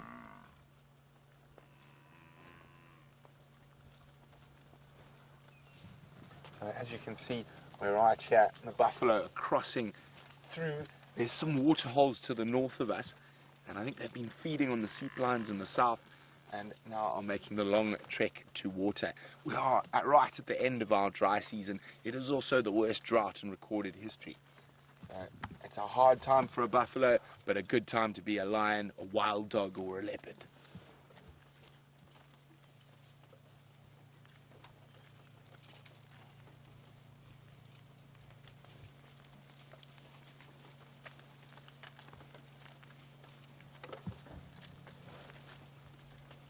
Now, we're right on the edge of the herd at the moment. The majority of them have crossed, but I actually think this is a bit bigger than I initially thought. I think they're probably closer to 400 individuals in this herd, but they are heading across our northern Traverse area in search of water. Now, from a big herd of buffalo, let's go see what Steph's found on foot. We actually have the same herd of buffalo that Brent is in, but we finally managed to catch them. We've on top of a termite mound here, and it looks like at the tail end of that herd that you were just with Brent and those wild dogs. Isn't this fantastic? Can't hear anything. There really could only be this big herd of buffalo in this particular area, so, and we are in roughly the same area. We've got still mini buffalo, probably about, you can see a skinny buffalo coming through there, another skinny buffalo coming through there. We're on top of a termite mound here. We're relatively safe where we are now. Buffalo, although they will come up to the base of a termite mound, will very rarely come onto it to try and chase us. And as long as we just keep the wind in our favor, so every now and again, although it's gusting, I just make sure that we're keeping our ash bag ever present. But there you can see some more buffalo coming through. It looks like they're walking almost in single file. They're definitely going somewhere. And we're just surrounded by this rustling in the bush. The lowing, the low hum. When buffalo move through the bush, it's no distinct noise. But what it does do is it gives you this buzz, it gives you this feeling. It's just such an awesome experience to be close on foot with these. So Bill, you've just asked me which buffalo are the pathfinders. Bill, a buffalo herd is made up of family groups, and in each family group there will be pathfinders, and the largest family in the herd will have the most pathfinders, and those pathfinders then choose the path for the day. The pathfinders are usually the buffalo that are in front of the herd. There will be a couple of buffalo in front of the herd, although not always. The pathfinder is basically the buffalo or the buffalo that decide where the herd will move for that day. With a herd on the move like this is at the moment, it would be virtually impossible without being right in the front of the herd to show you exactly which is the pathfinder. But it doesn't mean that there aren't pathfinders even in the buffalo that are still surrounding us. The reason being is that each family unit inside the buffalo herd has its own pathfinder, or couple of pathfinders in actual fact. What actually makes a pathfinder? We don't really know. We don't really know why a buffalo is born a pathfinder. Does he choose to be a pathfinder? Is he elected at being a pathfinder? Do they fight to become pathfinders?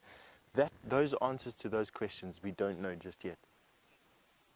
Well, at least not in the literature that I've managed to read about buffalo. We're very close to this one big bull buffalo now. They're just streaming out of the bush. We must have had easily 200 buffalo pass us already. You'll see one now coming over our shoulder over there through the bush. That's a big old bull buffalo. Prime bull buffalo. He's still walking with the herd. Relatively good condition. See, his horn has been broken off. Looks like, at least anyway. Now, these are the guys that flank the herd and protect it from being eaten by lions. Buffalo herds are formidable. You see, he's just heard us now. Have a look at that. You might find that he'll rush off in a second. He's just busy assessing the danger. There we go, boy. Decided that we were worthless as a threat. I don't think I've ever been so casually dismissed by a buffalo in my life. There they go. With the largest bulls being peppered basically through this herd, offering their protection. Right, we're going to follow this herd at a discrete distance, see if we can go from termite mound to termite mound. See if we can get you a little bit of a better visual. But in any case, we're going to send you over to Jamie all the way on Cheetah Plains for an update.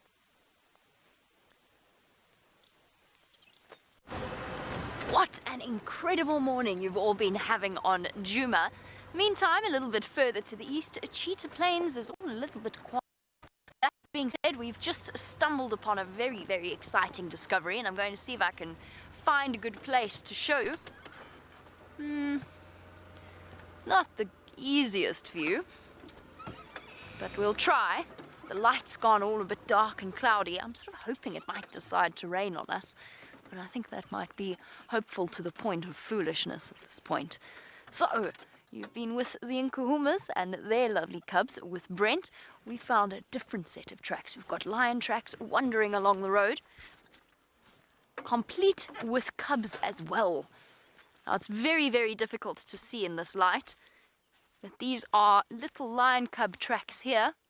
This is the back of their feet, and then their little toes, all going across in this direction. And there's lots and lots here.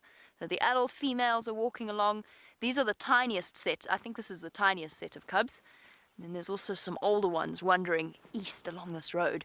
Now, nobody's found the lions today. I thought I heard a lion softly calling in the distance close to the Mala boundary, and I'm hoping that that might be them. Since our leopard decided to bounce across to Kruger National Park, let's hope that our lions haven't decided to do the same thing. And these look relatively fresh. This is where Brent had them last night on the sunset safari, just a little bit further to the west of me, at a place called Djuma Dam, interestingly enough. The same as Djuma that we know and we're driving around on. Okay. Let's trundle along here and see if we get lucky.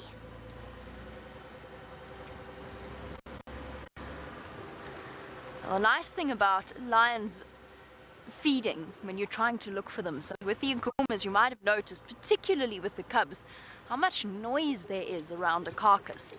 Lots of growling, and particularly the cubs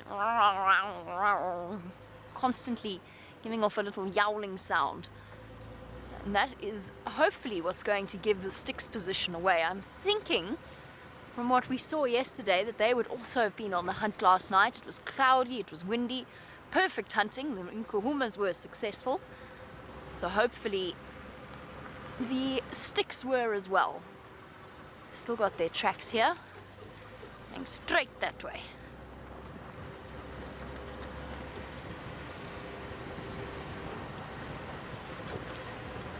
Now, while we concentrate on figuring out which way these lions have gone, let's go over to James in the tent with something feathery.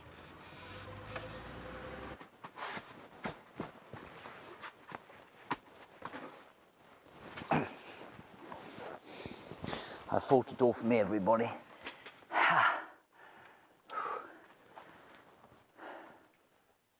It's a bearded woodpecker. It has been dead for some time, I'm afraid. It was killed yesterday. It killed itself. It flew into a window, and Gendre very kindly retrieved it. Now, if you are a young viewer, please observe. This is hand cleanser. What you want to do if you've been playing with a bird, dung, bones, anything like that, you must wash your hands or put some of that sort of stuff on it, because you never know. You're always putting your hands to your face to, I don't know, wipe your nose or wipe your chin or scratch your cheek or something like that. And now this bird is, well, he's looking a little rough. But there are a few things about a woodpecker that are interesting. The first is he has this immensely long tongue. And what I'm trying to do is just pry open his mouth and see if we can't have a look in there. And yeah, I think I'm going to have to do a little bit more work to try and get that out. Then the second thing I wanted to show you is the back of the tail here, Dave. In the back of the tail, you can see how stiff these two ridges are. Can you see those two very thick ridges on the feathers, everybody? Those allow the woodpecker to brace himself against a tree when he's making that incredible sound. And in fact, just in the background, which you won't be able to hear on the current microphone, there is another bearded woodpecker going da, da, da, da, da, da, da, da, da, da, da, and they brace themselves. You can see these are really stiff, short feathers that they brace themselves against the side of a tree with. Then let's have a look at what we call zygodactyl feet.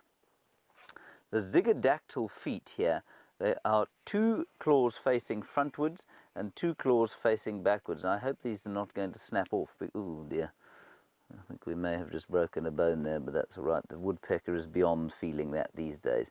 There are the 2 in front.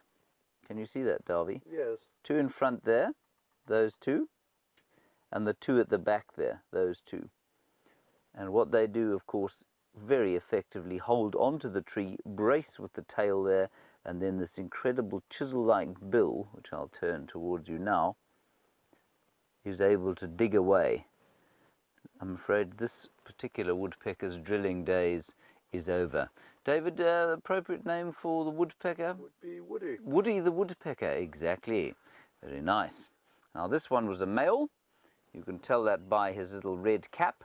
And of course, they're all got a red cap, but the littlest one around here, the cardinal woodpecker, has the most obvious red cap, and you can see why he would be, very similar to this, but you can see why he would be called a cardinal, because it looks rather like the bishop's cap. Now, we can have a look at this with the microscope as well. Let's have a look at the top of the skull, the top of the head, the red feathers. There we go. Now, ever since we found those lions the other day with their sarcoptic mange, which is caused by a mite, we have been desperately trying to find a mite. Now, mites you would definitely find on birds much of the time. Right, just come back to me, Bex. I'll just go to the golden tails of the golden feathers at the back. I'll just go to the golden feathers at the... Oh, let's just go anyway. There we go. Look at that colour. How cool is that? Now that colour, everybody, is caused by carotenoids, which are a sort of a pigmenty type thing, and yellows and reds and oranges caused by carotenoids. Just about every single other colour that you'll ever see on a bird caused by melanin and tricks of melanin and the crystals of melanin in between air sacs in the rest of the feathers. No greens except in the lories, of course. Right, back to us. So that is that's our pal Woody. We're going to put him back in the freezer. We want to maintain him because he's a rather magnificent fellow, so I think we'll probably maintain him. I'm also going to try and see if I can't extract his tongue for you, because the tongue goes all the way from there. You can just see the end of it sticking out there. And what it does is it goes all the way through the back of the skull and around the side of the back of the brain here inside, which I just think is absolutely astounding. Right, we're about to go to another advertisement break. I think you call them a commercial break there in the United States, so we'll call it a commercial break for you. And just before we do that, I'm going to show you something else. Steph showed you... No, he didn't, actually. Never mind what I said there. But what we have here is the swelling caused by what we call a gall midge. And that lives on the silver cluster leaf tree. And we're going to have a quick 10-second look at it under the microscope. And you can see where all the little midges have popped out. Isn't that cool? I think that's rather amazing. So lots of little midges came out of those holes there. Right, don't go away too far, everybody. Go and make your coffee if you'd like to. Come back to the buffalo. Maybe Jamie will have lions. It's all going to be exciting for the next few hours. We'll see you very shortly.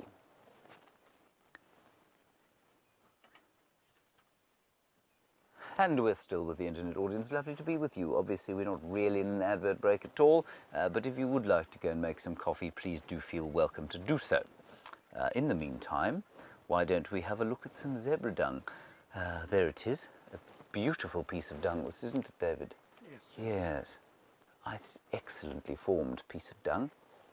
And this is why I say to you, of course, that you do need to wash your hands. You don't want to be handling dead woodpeckers, dung, bones, hyena fragments and that sort of thing without washing your hands. And if you look inside it, you can see that the zebra has been feeding on grass almost exclusively. And I'm going to break this up, put it under the microscope and see if there are any mites in there. While we do that, Stefan is still trailing the buffalo herd, which I hope very fervently is going to arrive with Ronald the Rover fairly shortly. We have stopped following that buffalo herd actually. We've decided that it was getting a little bit too thick and the termite mounds were getting too few and far between to remain safe. So what we've done is we've walked in the opposite direction to those buffalo, and we're heading to a landmark, that green tree that you see way down there. I want to go and see, I know it's a weeping boer bean from here, but I want to go and see if we can see any flower buds on it. My quest at the moment. All right, we're just quickly sending you over to Jamie so we can reboot this bush pack quickly.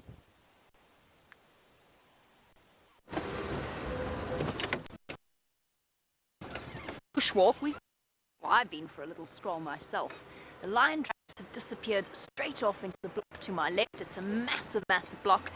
And what we're doing now is just looping around the area to see whether or not they pop out on the other side.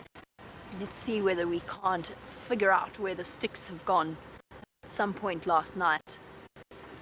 Everything seems to have gone into hiding on Cheetah Plains.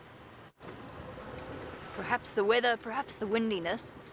All the animals have or this is the fact that an entire lion pride walked straight through this area.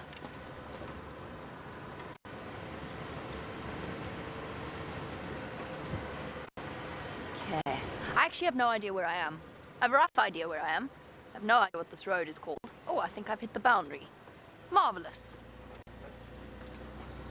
I do know where I am now.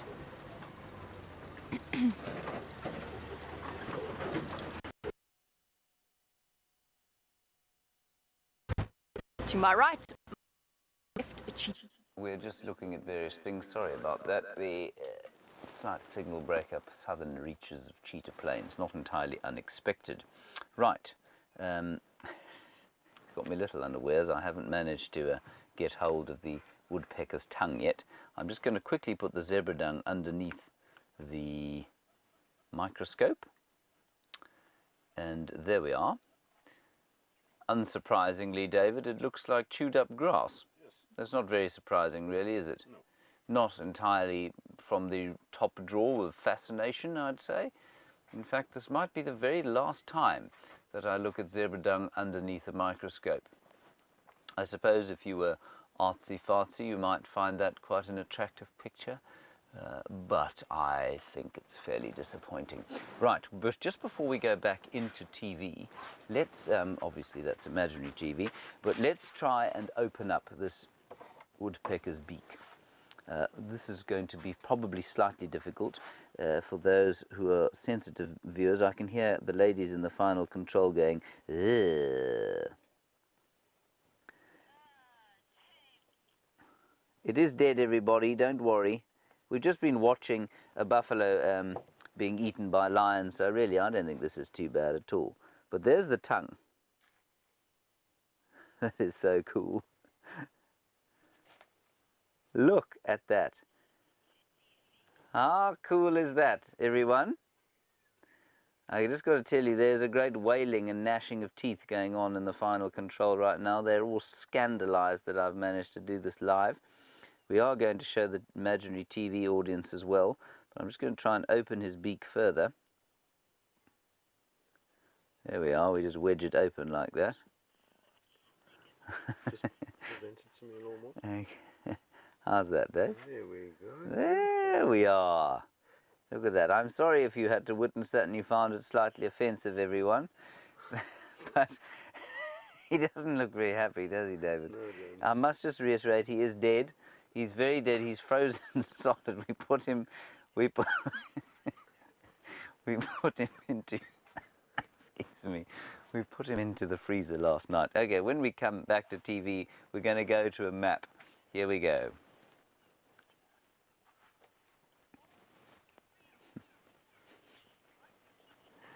Right, check it out, everybody. Welcome back. You're on a live safari from there, the most beautiful country in the world, South Africa. We're on the eastern, western fringes of the Kruger National Park.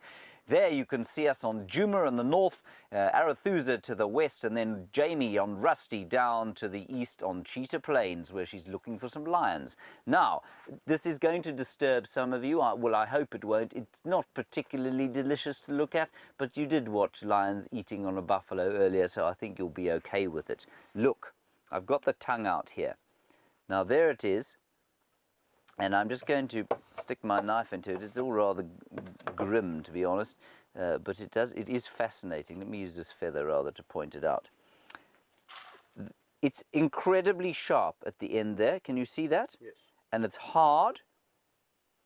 It's got a really hard edge. You know what your tongue feels like. That bit that I'm pointing to there is a kind of soft bit like your tongue, but it sharpens into the spear. And on the spear, you might be able to see some barbs. Let's try and perhaps stick the microscope on those barbs. And we'll just try and see what they look like in greater detail. At the moment, all I can get is the shiny part of there it is. Wait, hang on a sec. Yeah, there you go, Bex.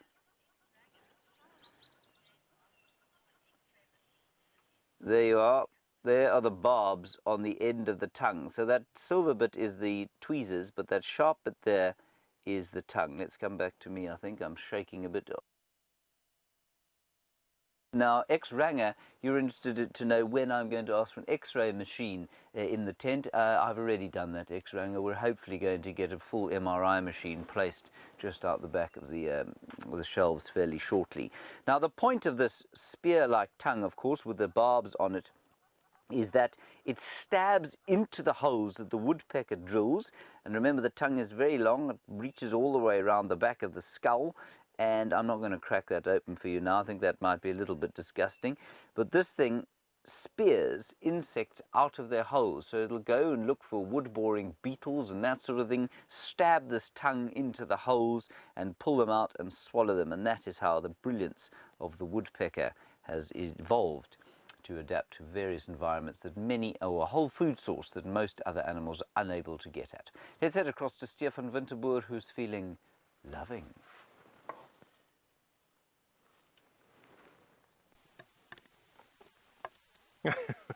We got to this weeping boerbean and I am feeling loving. This is another one of those giant trees that you just have to spend some time around. But this one has afforded us the chance for me to tell you about the weeping, where the name weeping boerbean comes from. Weeping comes from the fact that this tree's bark runs with sap in the summertime. You can actually see it starting in the leftover residue. This is a sap run. You can see here's an old one, and all this white discoloring that you can see is the evaporated sugars that are left behind on the bark when this tree is in summer. This must just be such a spectacular sight in summer. Definitely a tree that I'm going to be returning to as the season grows progressively deeper into the wet season. But just have a look at all of this. I've just been tasting it actually.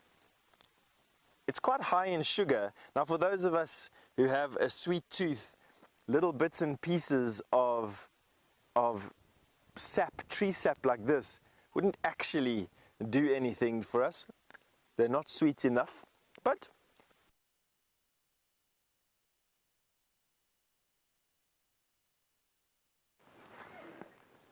we're live. All right, everybody, we're still fiddling with our woodpecker, but there you've got an even better look at the tongue. Okay, isn't that amazing? We're just trying to get it into a position where you can really appreciate the amazing nature of this tongue. I'm going to try and pull it further out, but I'm not going to do that while live because it might snap off, and that's going to result in people being probably quite violently ill on the other side of the globe, and nobody wants that at all, do they? No. Now, why don't we put a little bit of this on our hands, David? See? Yes. Let's do that. And I was going to go and show you a map, but we'll wait for that. I'll prepare it in the meantime. Let's head across to Bushwalk. I think Stefan is still feeling loving.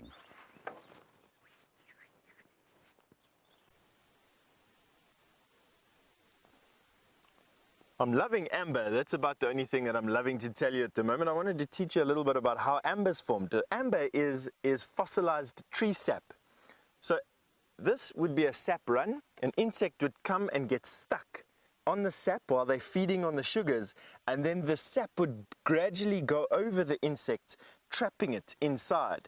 And here you can see a bubble of air trapped inside this tree sap. This is not amber yet. It hasn't been fossilized just yet, but that is a future piece of amber. Isn't that awesome? I'm going to be taking that back to James in his tent. What I'm trying to look for you is actually an insect that is trapped. They're very common to find insects trapped in this amber. Although I must be honest with you, I think we're going to have to wait for this tree to start weeping properly before we're going to find any of that. This isn't any fresh sap here, and so insects are not being drawn to the tree by the fresh sap. But as soon as this tree flowers, as soon as it starts weeping, we're going to start seeing these sap runs become more and more prolific. But this tree is so healthy and it's so green at the moment because it's growing on a termite mound, and we call that a nutrient hotspot. In this particular case, it is nutrient rich because of the fungus gardens that these termites produce, and water rich because the termites need water to grow their fungus. And so, relatively speaking, the termite mounds have a much higher water content. They're much better aerated. They've got much more nutrients and micronutrients and trace nutrients used by the tree. And that is why in this forest of grey, we have this island of green that you can see right here. Let's go a little bit away from the tree so you can see its full majesty. And you can see the termite mound that it's growing on top of. It really is just a phenomenally beautiful tree. No flower buds just yet at all, but it will come. Have a look at that. Very, very awesome. And you can see from quite a distance away, you can see that white residue on the bark. And that is why we came here. All right. Awesome. We're going to send you over to Brent, who's got an update for you. So unfortunately those dogs seem to have gone north into the Manyaleti. So they've crossed out of Buffelshoek.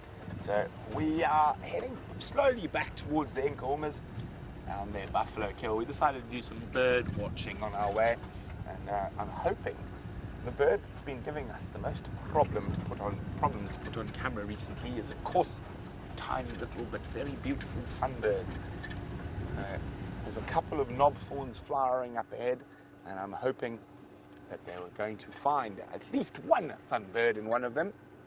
So the most common sunbird species we get here is the white-bellied sunbird, but recently we've also seen a Marico sunbird, a very beautiful dark green, black and purple sunbird, and we're still waiting to get the scarlet-chested. I've only seen it in the garden at Inger's so far. Now the best way to find sunbirds is to listen, because they've got a wonderful high-pitched little call. But we'll see if there are any other birds that might be around as well. Of course, the moment you start looking for birds, they disappear.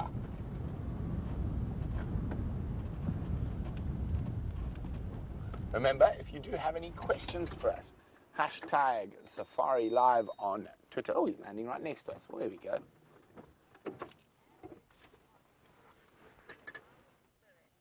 Oh, that was, he flew straight at us. There was a Birchill starling. Andrew is wondering, what is the loudest bird? I'm not sure, Andrew. Probably, I think an African fish eagle might be quite high up there. And the noisiest bird is probably the grey go-away bird or the arrow-marked babbler. But the loudest, Haida ibis is another very loud, noisy one. The fish eagle call seems to, for me, to just echo through. I can hear a sunbird. Where are you hiding?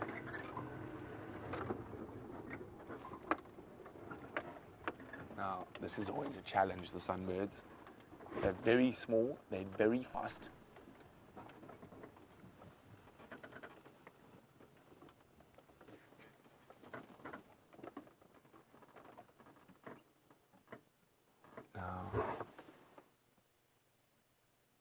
Of course, they keep quiet when I'm trying to listen for them. Okay. Oh, he's gone. He flew away. Anyway, let's keep moving.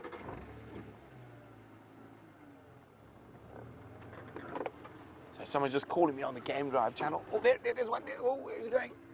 Can we see where he lands?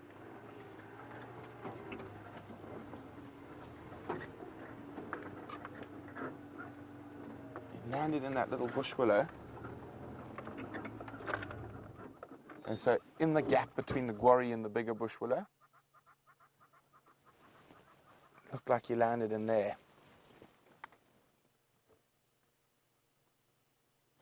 They're so small. Oh, they're just teasing us, Brian, teasing us. Standing by.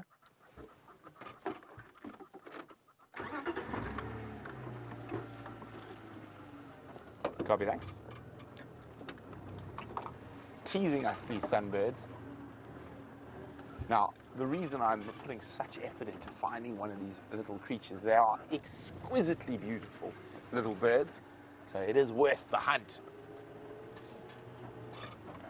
So while we keep hunting for birds, while we make our way back towards the incredible Nkahuma pride, let's go see what Jamie's got.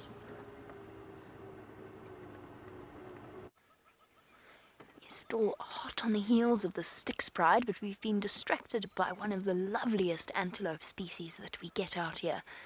A beautiful group of female kudu. Let's go forward a little bit. We're right on the northern boundary with Nkoro, where we can't follow them, but perhaps they know where the lions are, because they were going, the lion tracks, the last set that I found, going straight towards 3 in a row pan, on top of all of the vehicle tracks, so there's a very good chance they're around here somewhere. Hello, pretty girls. Our kudu slowly wandering off, stopping for a quick nibble on some young leadwood trees. And those white stripes that look as though somebody has sort of dripped paint down their sides serve a very important function for an antelope that lives in thick, dense vegetation. Helps to break up the outline of the kudu. So essentially, especially for predators that don't have vision that is as good as ours, helps to keep them hidden away. And we're fortunate to have such a close view of this particularly often quite shy antelope. They usually prefer to be hidden behind some vegetation, but we've got a lovely view of this kudu cow with her white dots around her face.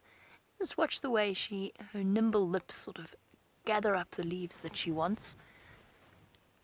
At the same time, those big eyes protected by long eyelashes as she sticks her face into what is actually a very spiny tree.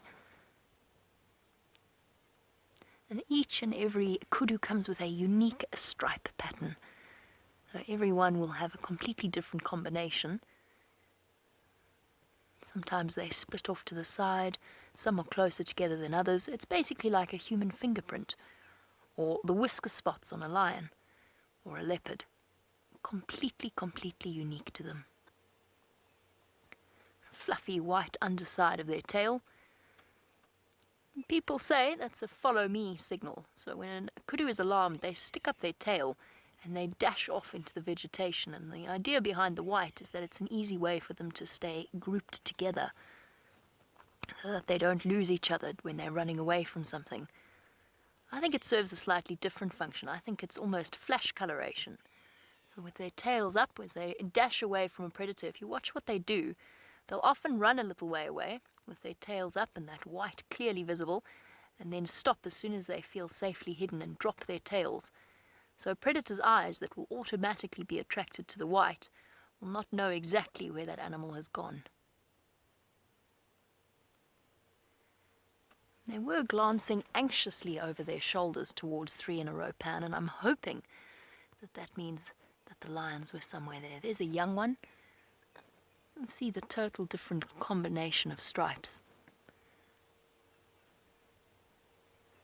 Very, very beautiful, graceful antelope. With enormous radar-like ears, geared towards hearing things at a far away distance, and at the same time moving independently to pinpoint the noise's exact location. See how she keeps glancing across. It is a little bit breezy, which might make them more nervous than usual. Despite their slender look, they are antelope that are capable of clearing 2 meters in height from a standing start. I've seen a kudu jump a fence before. It's an incredible thing to witness. Those legs, though they look skinny, are very, very powerful. One of the best of the antelope jumpers.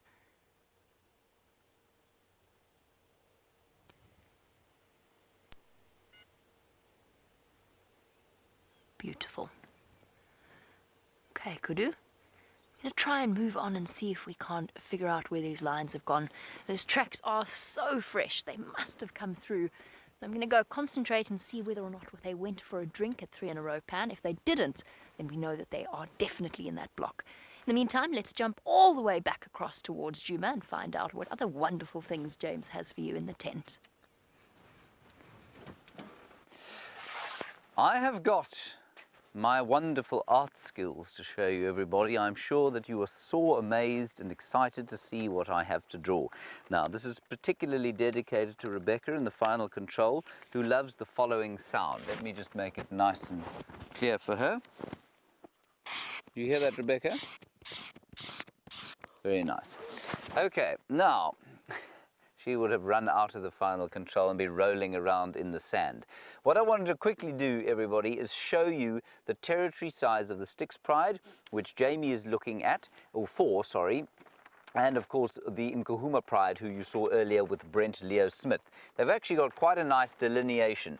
Brent is currently at Djuma Dam. He's knocking about over here, but the cats themselves this morning were over here, right on their boundary. There they are. That's an adult lioness there. And here's a cub, much smaller. You see that, David? Yes, John. You see I've made one bigger than the other. Beautiful. Yes. Okay, buffalo, please, is all I've got. Oh, you want to draw the buffalo? Of course, yes. The dead buffalo looks like this. And that's its tongue. Wait, we need the red pen. Hang on a sec, Dave. To indicate death, of course, we need to just put the tongue sticking out. There we go. And perhaps a bit of offal. There we are. Okay, very nice. Now we can draw the territory size. And basically they're on the southern boundary of their territory. Treehouse Dam is over here. And Treehouse Dam is a nice line. There's basically a drainage line that runs like this. And it cuts the territory very neatly. And the Styx Pride then goes down into what we call, well, there's a whole lot of little properties here. There's Hoffman's, Little Gowrie, and this is the Styx I'm drawing now, into Mala Mala, up through Cheetah Plains, and the southern end of Torchwood. It's actually really nice sort of easy way to, or easy territory, if you like. Then the Nkuhumas, they have a territory slightly larger, well, there are slightly more of them, and they go quite the opposite way, up through the Arathusa, into Simbambili, past the gate. This is community land here. And then into Buffelshoek, probably about halfway through Buffelshoek, where they're replaced by the Talamati Pride, down into Torchwood, and if they're really extending themselves, they do go east into the Kruger Park that way. But otherwise, their territory has this slight overlap there. And Nkuhuma Pride is actually currently now, they've moved from that stinking buffalo. We'll just make some smelly signs there. And oh, sorry, the buffalo is apparently on Gowrie Main, so it's just south there, and basically they're right on the border of their territory. So that's the territories of the Nkuhuma Pride and the Styx. There we go. And Nkuhuma. Right, very nice. And we'll just quickly draw you a Styx cub. Yeah, slightly large scale. And the Styx cubs, of course, have mange, which is like a pox. Very nice. Okay, Brent is back with the Nkuhuma Pride on Gowrie Main, just over here.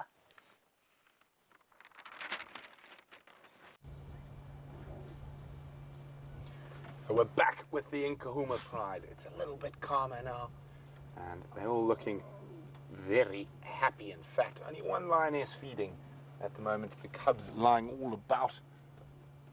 They're still making noises, of course. Bow. That is a happy, happy little lion.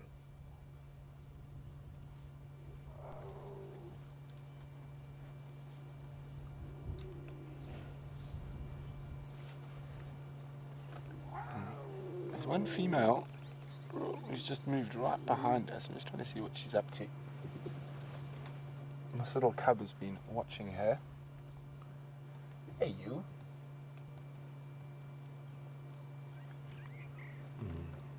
There we go. So,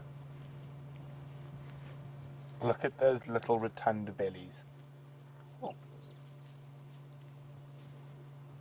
I'm very happy Nkahuma pride.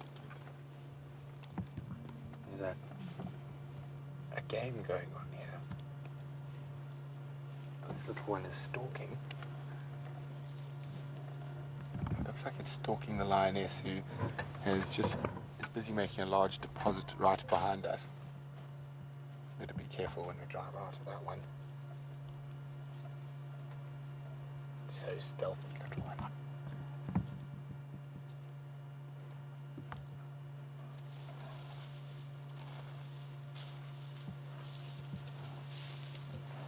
No, decided it's been spotted. Oh, he's still going to go for it.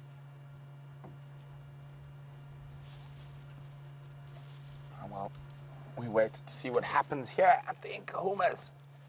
Let's go across to Jamie, who's got the other apex predator out here in the African bush. What a lovely surprise. This is the first time I've seen a spotted hyena on Cheetah Plains. I know they're around. I've seen their tracks before. What's attracted its attention? This is the first time I've seen one. Very, very exciting. I wonder if this is one of the hyena responsible for munching on that buffalo. We're not too far away from that buffalo carcass, although this hyena doesn't look too full. Finished his breakfast drink. Let's try and catch up with him. See how nervous it is. I think that's because the lions have been around, and I think it can smell them somewhere around here. Absolutely love seeing spotted hyena. Oh, is he going to come back? That's a good sign. Come back and finish your drink. It'll be very interesting to see if this is a hyena that we have seen before on our live safaris. I'll stick my neck out and say probably not. I'm relatively certain that the Cheetah Plains hyena are a different clan to the one that we're used to seeing on Djuma. We're quite far away from their territorial areas. And this could well be a hyena that spends a great deal of time in the Kruger National Park, for example, with our proximity to that boundary. See it looking around? It is nervous. It's definitely very nervous. It was still thirsty, but wanted to just make sure that it was safe with its head down like that.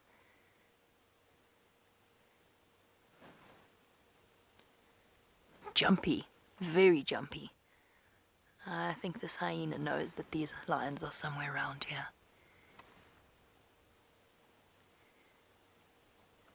Going right into the water. Hyenas are water lovers, and on hot days they will absolutely go and lie right in the middle of a dam, wallow in the mud. Helps to keep them cool. They don't seem to share the same distaste that lions and leopards do for getting their feet wet. Lions and leopards can swim, but they prefer not to. Hyenas, on the other hand, will absolutely go right. There we go. Perfect example. Thank you very much, hyena.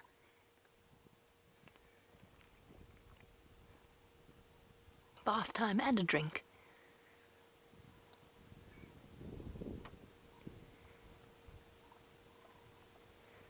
What a predator-rich drive we've had this morning. From the lions to the wild dogs and now this spotted hyena. And as Brent said, I'm pretty sure there was a bit of a spoonerism in there. As Brent said, they are one of the other apex predators, probably, depending on numbers, falling just below lions in terms of predator hierarchy. And that's because they have the advantage of numbers, living together in clans of well up to over 20 or 30 individuals that in times of need will all gather together to help, for example, chase lions off a buffalo kill, or even, although they have an unfair reputation of being thieves and scavengers, hunting together.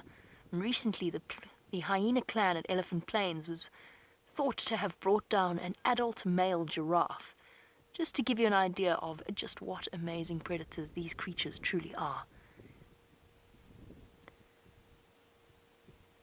With their sloping backs and slinking walks, they definitely have earned a very unfair reputation. Ooh, hyena. I'm pretty sure that's where those lions are. Powerful intelligence and curiosity might even be going to investigate where the lions are to see whether or not they have a kill.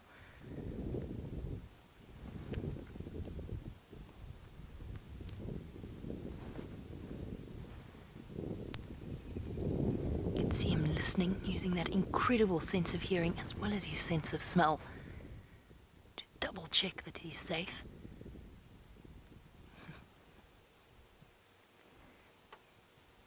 Glancing back towards us. This is exactly, he's going in exactly the direction that the lion tracks were heading in. I've got one set of female tracks coming in this direction. They obviously chased some buffalo last night onto Nkoro, were unsuccessful and came back. The reason I know that is from their tracks. So female came back along this route. I'm going to try and stick with this hyena, I think, because there's a good chance it might lead us to the lions. But while we do that, let's go back over to Bushwalk.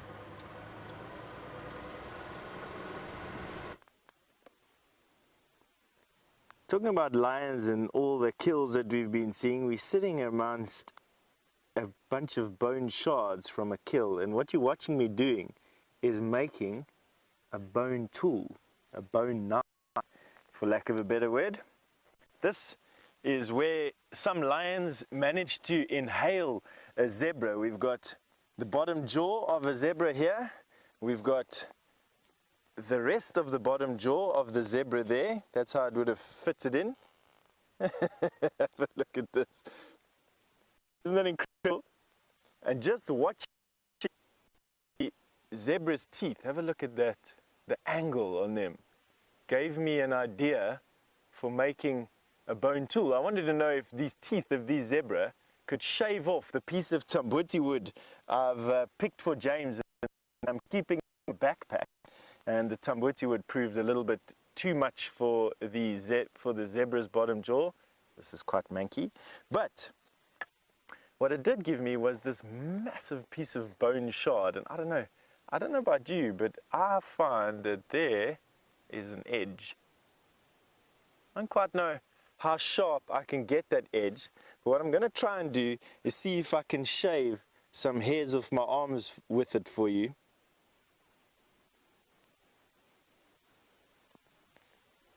No hairs just yet. Let's see how sharp it actually is. There I'm drawing a line. That's pretty sharp for a bone tool, I must be honest. That, without very much pressure, went straight through the skin there.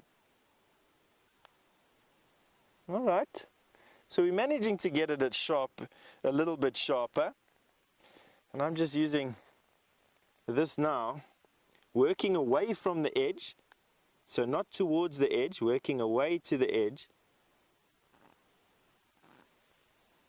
And again, and what people would have used these bone tools for, would be for skinning, cutting implements, for skinning an animal and utilizing all the different parts of that animal. The sinews, bits and pieces of bone. Okay, let's see. I'm not quite happy with that edge just yet. Let's see. Can you see there? How sharp is that? Let's drag it one more time across the skin over here. Light pressure.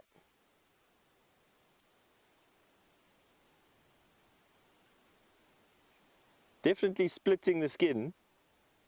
So if I had to push hard, I'd actually be able to cut into my arm, which I don't really want to do. Especially since this has been chewed on by a lion. Lion saliva on the end of that. Not my favorite thing to introduce into my body, but I am going to keep this. I think it makes a nice tool. All right, off we go. Let's carry on going with today's walk. I'm looking for a piece of zebra wood for James as well while we're on it. I want to bring him some interesting wood.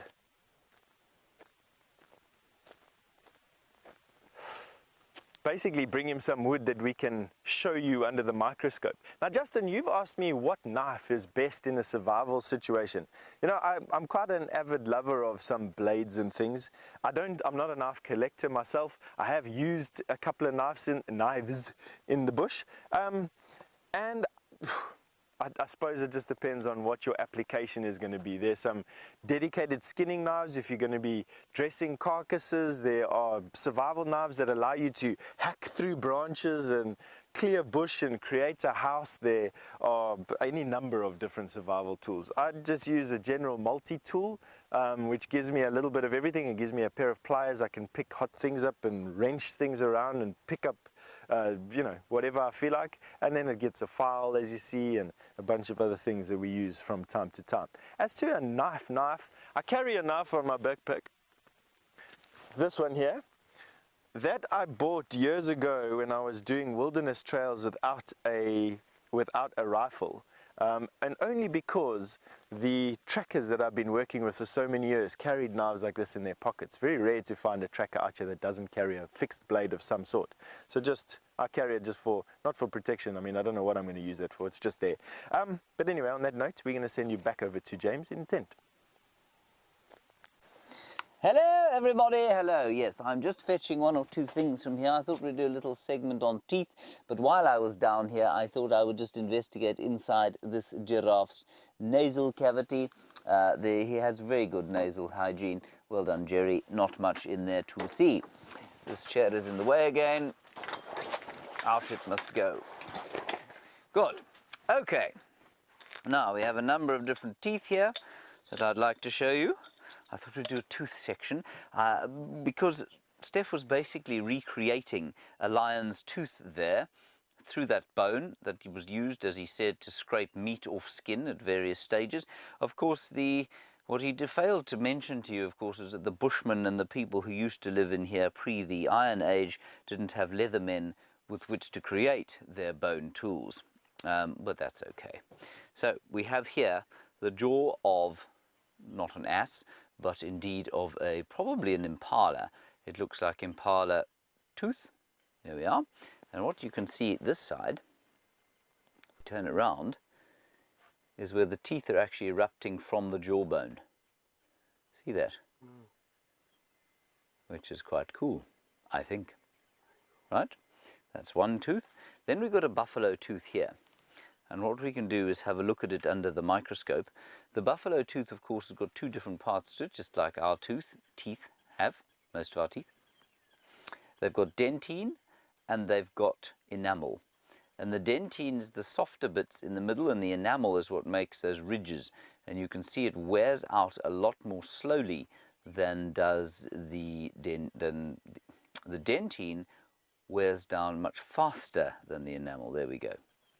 Okay, now let's have a look and see if this buffalo had any cavities, if he was a toffee eater or not. He was not a toffee eater. Let's have a look-see. There we are. That is those white bits there, the enamel ridges, and inside there some sand-covered dentine, and there you can see the dentine cracking. You see that? So that's from just constant abuse and use. It's not abuse, of course. A buffalo doesn't eat anything other than what he's supposed to eat, which is grass, but chewing and chewing and chewing constantly. And I know that, I mean, I used to ride horses, and we used to have to get the vet in every so often to file the horse's teeth down, because a herbivore has to has to chew so much. And quite interesting. Quite interestingly, sorry, I was just listening to a question there because I had to listen carefully. what I was trying to say there is that, of course, during the chewing process, the teeth are worn down, which means they must keep growing all the time. So on domestic animals, if we come back to me, Laura, Laura, back to me, Rebecca, please. Thank you so much.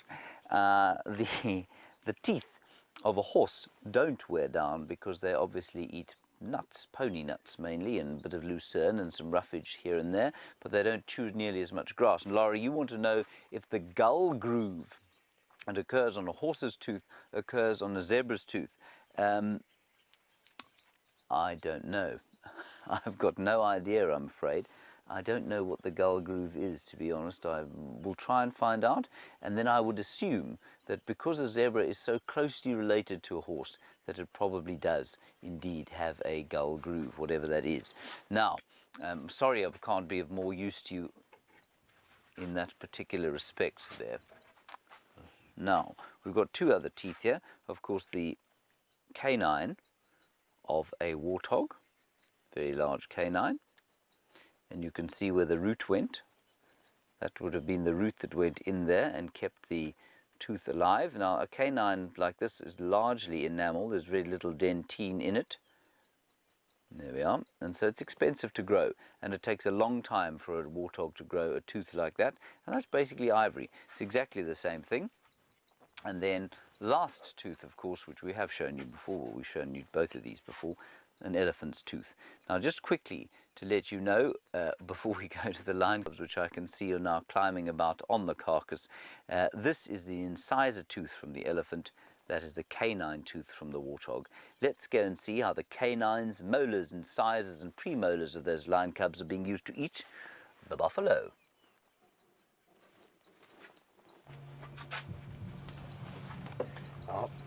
More playing than eating, apart from one who's about to disappear inside that buffalo. The rest seem to be very full and more content to play around the carcass. You can just see a tail and a back leg of one. One. It is wonderful that we are able to spend as much time as we do with these incredible Nkahuma cubs. Now, three of the lionesses are lying up on the edge of the drainage line, down away from the carcass down there in the bushes. You can just make them out through the bush there. The other two are still lying up close to the carcass. Well, so far, no vultures, but I'm pretty sure they'll be out and about as it gets a bit warmer. This carcass is out in the open. I think the lions are going to stay pretty close to it to make sure that the vultures don't steal it. Well, look at that, playing King of the Buffalo.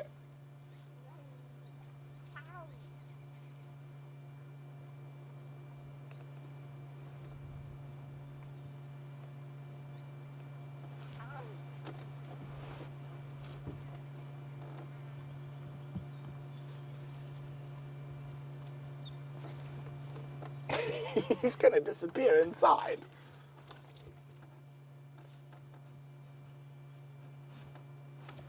I'm quite interested to see what he looks like when he comes out of there.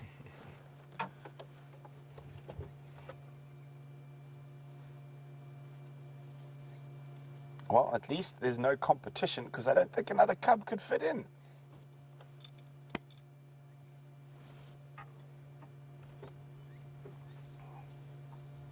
It's a burrowing lion.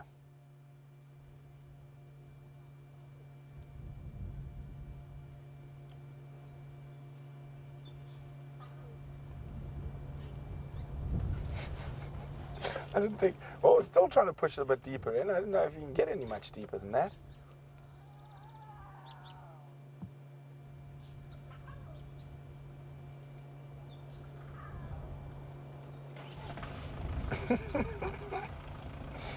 You can, apparently.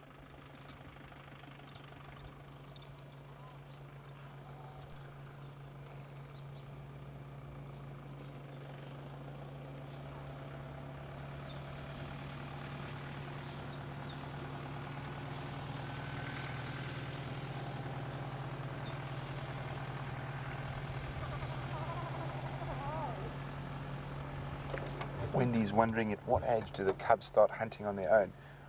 Well, the males And the female cubs will probably start joining in hunts when they're between 2 and 3 years old. They're probably capable at 2 or 3 years old, but it's just very unlikely. Now, the rest of the cubs are moving down towards where the lionesses are lying in the thicket. Of course, there's still the burrowing lion cub. It's just everything that's going on. I really want to see what that cub looks like when it comes out of there. Is it going to be... Oh, no, it's going to be a very messy little cub when he gets out of there.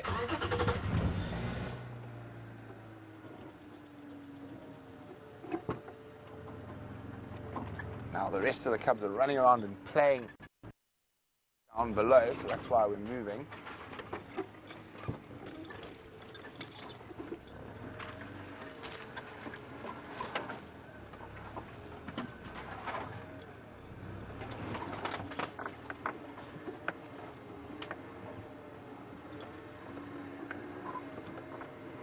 This looks like a good spot.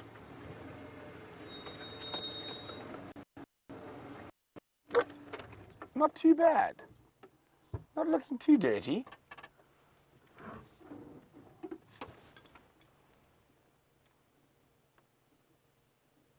Having fun in there. You definitely increased your belly size while inside that buffalo.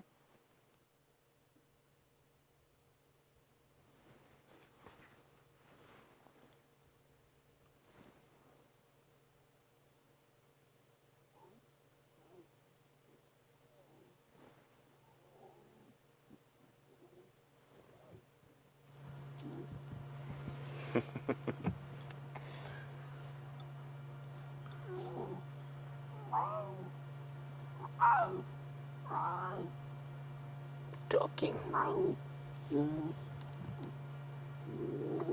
Give me a clean, please.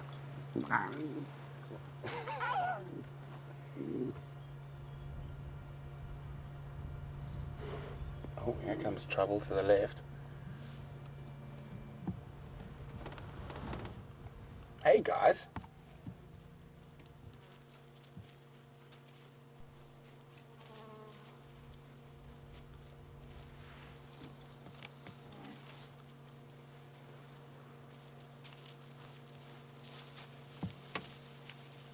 What are you two up to?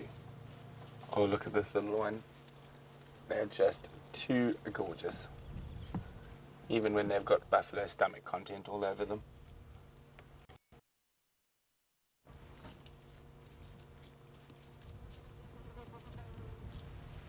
Okay, well, we're going to keep sitting here seeing what the Nkuhuma cubs get up to. While we do that, James has got an interesting thing to show you at the Waterhole. Right, we do indeed have something interesting to show you at the Waterhole. We've got some Nyala. Let's go to Ronald's view. Let's go to... There he is. That's not Ronald's view. That is the dam cam's view. There you can see Ronald. That's me now, of course.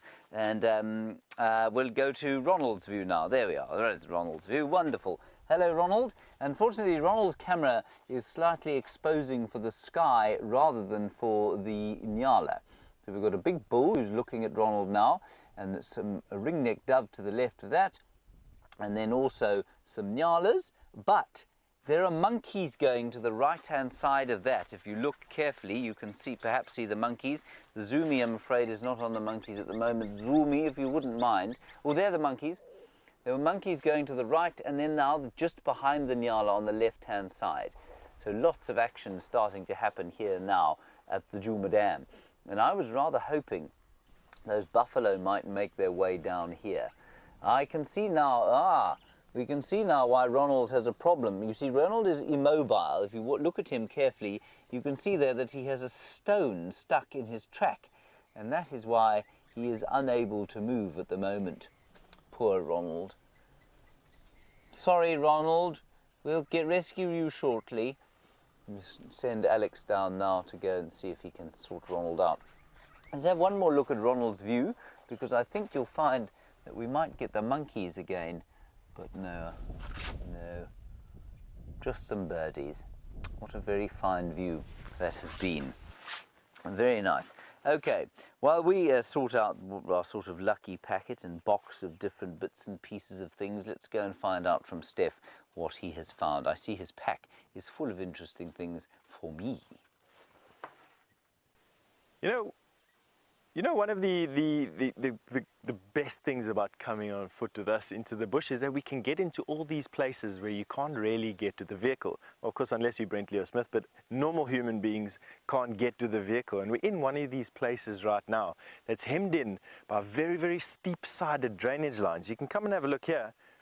There's a ravine here. Well, it's a steep ditch. There's just no ways that we'd be able to get a vehicle from one side to the other. And it's just this grove of really rare, precious trees. The most significant are, of course, a tree like this. This is a tambuti tree. And around us here, there are another 4 giants just like him. That one there, that one there, and then through the... Not only are they rare, but we've also got this lovely grove of these trees here. This is a baby sneezewood tree. Now, sneezewood trees in this particular area are almost non-existent. Big trees almost don't exist. And it's because the wood from this tree was used in shipbuilding, in particular ship repairs in the Cape. South Africa being a country that, let me see if I can, well, you're now going to force me to draw you something for you. This is going to... So, South Africa does that with Cape Town over here. And ships that were going from England in the Northern Hemisphere had to pass around Cape Town's point before they went to the east to trade goods from the UK and from the east. And in Cape Town, quite often they used to dock to help repair their ships, because engineering at the turn of the last century wasn't as precise as what it is today. And quite often ships' propellers over the distance of the shaft had a wobble. And that wobble over time caused stress on the bearings, and those bearings failed. And what they used to do is, in Cape Town, they used to make a bearing out of this tree's wood. So much bigger trees used to be harvested, and the bearing used to look like this. I'm going to be drawing again. The bearing used to be a piece of wood that was shaped like this, and another piece of wood that also had a dish. And the shaft of the ship ran through the middle, and then these pieces of wood were clamped onto the shaft. This wood is incredibly hard and very resilient, but it is also jam-packed full of oil. So as the shaft used to rotate in this bearing, it used to produce heat, and that heat used to release the oil in the wood. So it was a self-lubricating wooden bearing. And because it was such an effective bearing casing or bearing repair, and because the Cape was such an important stop along the route, these trees were almost harvested to extinction. And to see a little grove of trees like this, I mean, we've got this baby one, this baby one, this one, that one, that one, that one, this one, all of these here. There's many baby sneezewoods in a little grove like this. It's just very heartening to see. You know, it means that after all this time, we're actually doing a lot of good here, and it's for the less well-known things in the bush. Anyway, on that point, I'm going to leave my sneezewoods and go over to the lion cubs with Brent.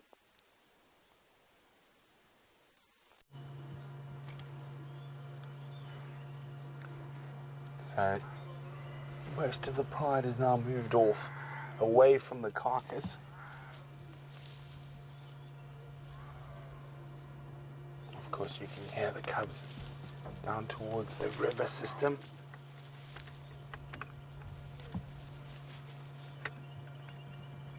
Just, here we go, the young Nkuhuma lioness.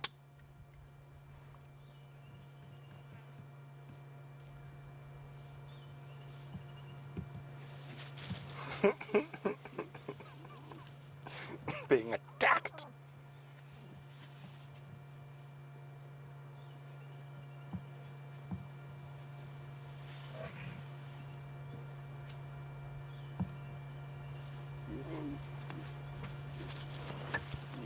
rest of them all lying up on the edge of the little river system to the left. But let's keep with the... So they've all gone down here. Oh, but while the lions are not doing too much, let's go to Jamie, who's got one of the rarest birds in Africa. We might not have found the lions, but we have found something incredibly exciting. And I'm going to just keep shifting forward, I'm sorry, and I want to try and get you the best view of these amazing birds. One of the rarest birds that we get out here, critically endangered. There's only about 1,400 or 500 of them left in the wild. The amazing ground hornbill, cousin of the yellow-billed and the red-billed and the grey hornbill. And just look at this, we've got an amazing family group here. There's actually 5 of them. One of them was very definitely a male. There's 2 juveniles that I can see. This is absolutely awesome. Let me just try and shift around a little bit. I'll go into the details of males and females in 1 second. I just want to see if we can't get a view of that little hornbill. So as I said, critically endangered due to habitat loss as well as poaching in different regions. They're very big, very powerful, but also slightly silly birds. And what they often do is because they're so territorial, is they smash windows of various buildings, which, as you can imagine, in a place like South Africa where there's a great deal of poverty, doesn't make them very popular. So to see a family group like this is absolutely wonderful. Hold on 1 second. Come on, hornbills. You're being awkward. They're all moving onto coral. To see 5 of them together like this is very special. Takes one ground hornbill roughly 7 years to reach sexual maturity, which means that their breeding cycle is particularly slow. They also only ever lay 2 eggs at a time, and only one of those offspring will survive. And they do live in these cooperative family groups, so the offspring from previous generations will help their parents to raise the next set.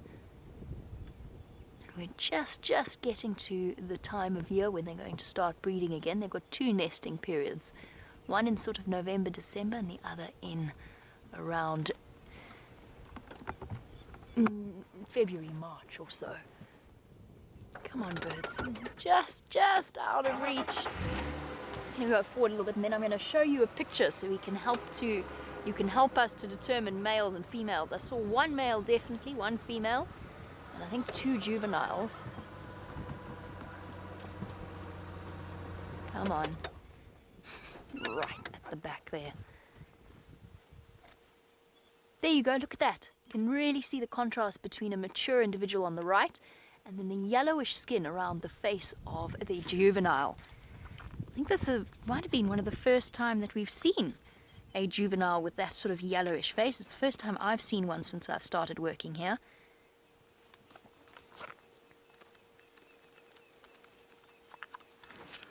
Awesome. It's been a long time since I've seen them. I hear their call every now and again, the doot, doot, doot, doot, doot, doot, doot, doot, doot, doot. Brian's very good at doing it. He's even had a hornbill look at him and respond to him. So we definitely saw 1 female with the blue underneath the throat. Let's just have a look at this. There we go, Justin. You were saying this is 43 on your bird list. I'm very happy to hear it. There's the male there. Very large, and with a little bit of a casque, what's called a casque, on the top of its bill. And there we have the female with the blue, and then the juvenile, which we saw very clearly there with the yellow. And please excuse my dirty fingernails because I've been changing tires this morning. Now Justin says it's number 43 on his bird list. We of course encourage all of our viewers to keep a list of the different bird species. I'm going to try and see if we can get one last view, but unfortunately I think they have moved into some very dense vegetation.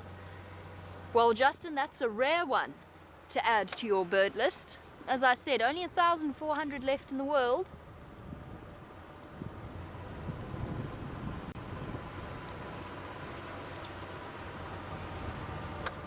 One of the other reasons that they are so endangered is that they're very, very choosy about their nest sites.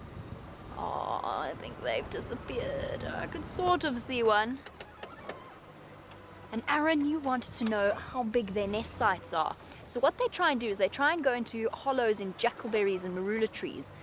And the entrance hole is actually surprisingly small. Oh, they're so far away.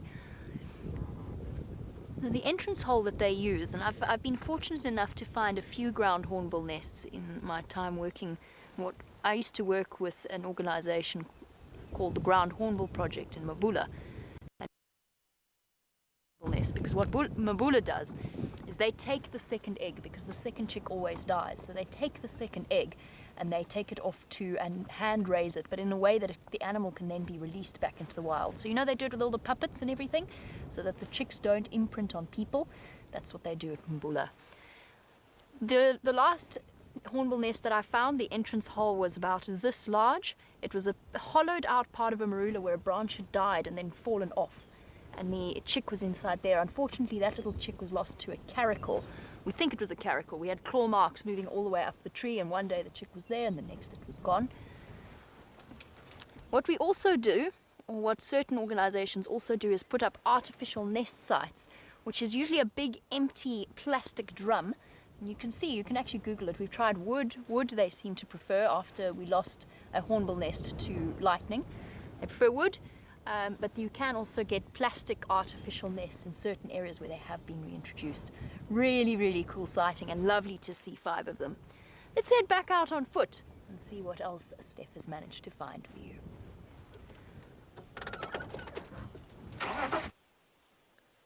Look at this absolutely wonderful, amazing, terrific creature that we've managed to find over here.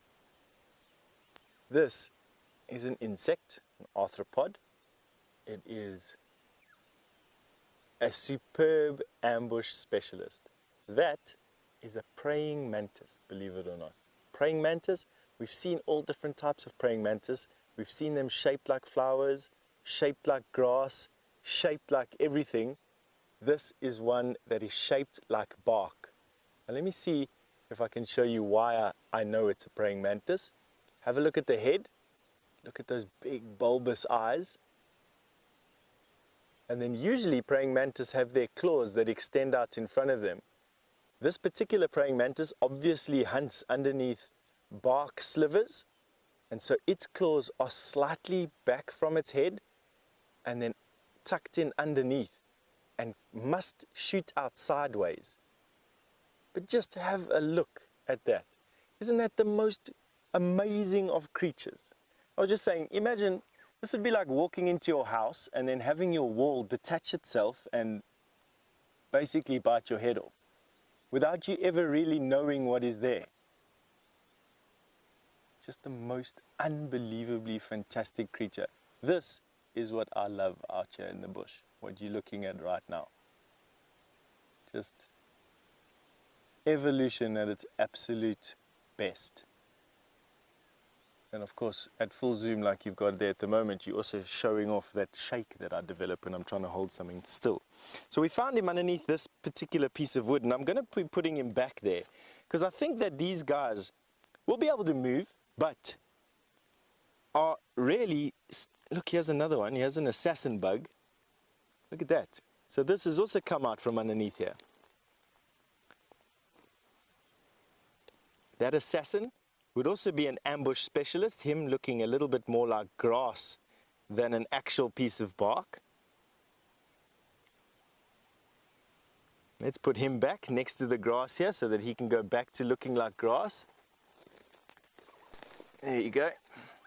You can see he looks almost exactly like that. And we're going to be putting this fantastic creature back there. And then we're going to link to Jamie, who's got some warthog.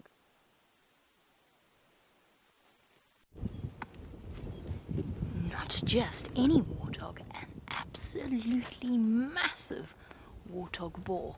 And he is so incredibly close to the vehicle. It's been a very long time since we've had an opportunity to examine one of these incredible creatures this close to us. He's Isn't he absolutely amazing? Look at the size of those tusks. We saw one yesterday that I thought was absolutely enormous, but he only had one tusk on one side. This gentleman has got both complete sets as he snuffles away, and you can see how sharp those lower set of tusks actually are. Snuffling away, trying to make the most of the grass that's growing on the termite mound. Look at this, what an incredible view. Such a relaxed old gentleman. I think probably because he lives on a main road. This is the Cheetah Plains driveway. He is absolutely massive. I would put him at, I don't know, probably about 70 kilograms or so. He's a really seriously big boy with a surprisingly furry skin. Look at those bristles all over him. And what I was going to say is surprisingly tiny feet as well for his body size. They look so dainty with such a massive animal. Here's a really good view of his dew claws as well, his dew hooves. Can't get over how relaxed he is.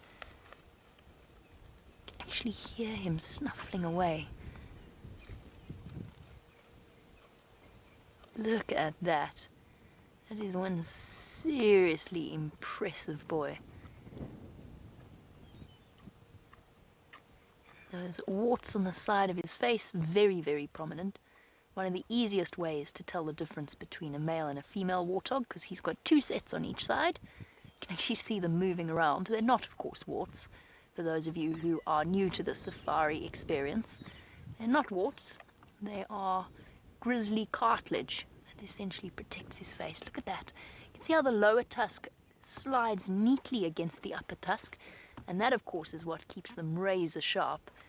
So the weaponry on this warthog, the top tusks are more for show than they are for anything else. It's the bottom tusks that are exceptionally dangerous, the tushes.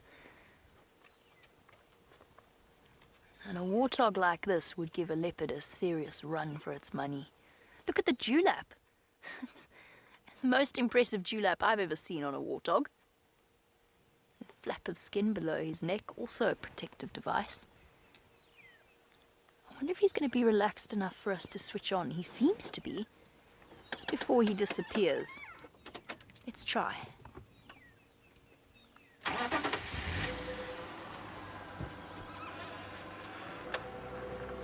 Not even a reaction, not even a head up. This is the most relaxed male warthog I've ever encountered in the Sabi Sands.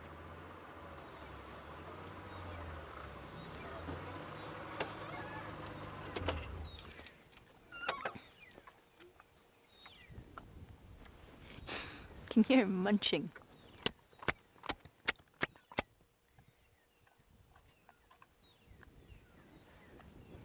He is looking a little bit thin, as are all the warthog at the moment. Let's try again. One more time.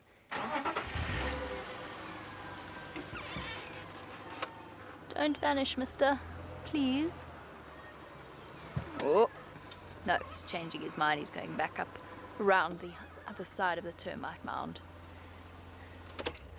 Well, this warthog has been unbelievably obliging to us, sticking around and munching around the side of the termite mound. We're going to leave him be and start heading back towards Djuma. Meantime, James is already there and he's having another close examination of something else. I found a piece of wood outside, everybody. You can see that it has been destroyed by termites. They have eaten away at it, and for those of you who live in North America, as I think many of you do, I know that you have problems with termites in your homes. Well, this is why. They're very good at eating away at the wood. We don't have problems with termites here in our homes because, well, we don't build of wood. But if we did, we would have a problem, rest assured. Now, something that when you have termites here, a ready food source, you're almost inevitably going to have something that is going to want to eat them. And there you will find some spiders. And these are the exoskeletons of perhaps just one spider that has shed its skin many times and then wandered off. It looks to me like a violin spider, but it might not be. Let's have a look under the microscope. Let me just put it on, rest it on my leggies here so that we can have a good look. And there we are, Rebecca. Very well timed, excellent timing there. I won't make that scrapey sound again. Now just look at the 8 legs there coming out of the thorax. I think that's just amazing. Look at that. There's the abdomen, that's the back of the abdomen there, from which the silk glands exude their silk. And there's another one. I think this is exactly the same spider, everybody. You can see it's actually called, the head is called a cephalothorax, and then they've got an abdomen because they've only got 2 segments. But you can see that flap of skin there. I think it's where it's burst out of its old exoskeleton. Quite amazing. And all around little bits and pieces of silk. As I said to you, much like with the spider we looked at earlier, it's not a web building spider, but all spiders can produce silk, which they use for various purposes. And this one probably just to hold itself in place and also to wrap its hapless prey, in this case almost inevitably termites. It's wrapped its prey in the silk. Isn't that cool? I think it's very cool. Right, back to me. And what we're going to do now is have a quick look here at a Natal guarri bush. It's not a particularly astounding bush, is it, David? No, James. No, but everything looks slightly more astounding under the microscope. Here we go. I'm just going to open it, and there we are.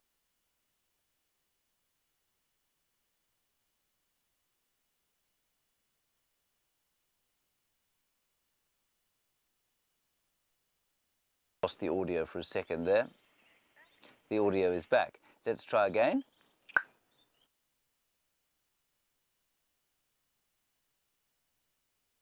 Oh, back to me. Good, right, okay, well, you did see it there.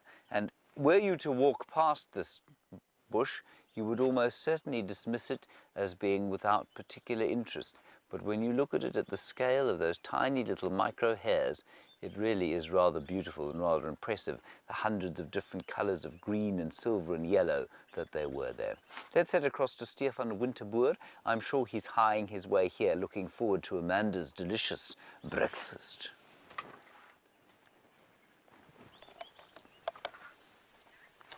I'm indeed looking forward to Amanda's delicious breakfast. But Why before we did you get break there, my audio? we have got to finish exploring. And what I found here is something that I haven't seen in the bush for a while. Have a look here. You'll see there's an egg sac inside there. And it's an egg sac with some protrusions on it. Have a look over there at the end of the stick. Can you see that? Come around a bit underneath. There.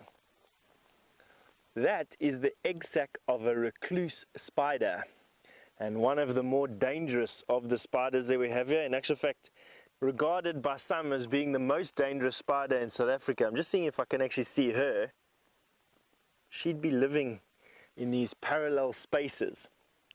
Now, they've got the most amazing web structure that you can believe in. She lives in an area that has parallel surfaces. So whether that surface is like this or like this, it doesn't really matter to the spider. She builds this lattice work of springs at the top and then has a trip line on the bottom. And what she is designed to catch is an insect walking along the wood, trips the trip line, and then gets hauled up off the ground into suspension basically by this lattice work of springs, and will sit there dangling in the air until she comes along and harvests him. And that's the recluse spider. That's the recluse spider that we're busy seeing at the moment. That's their method of hunting, and we've got one living inside here.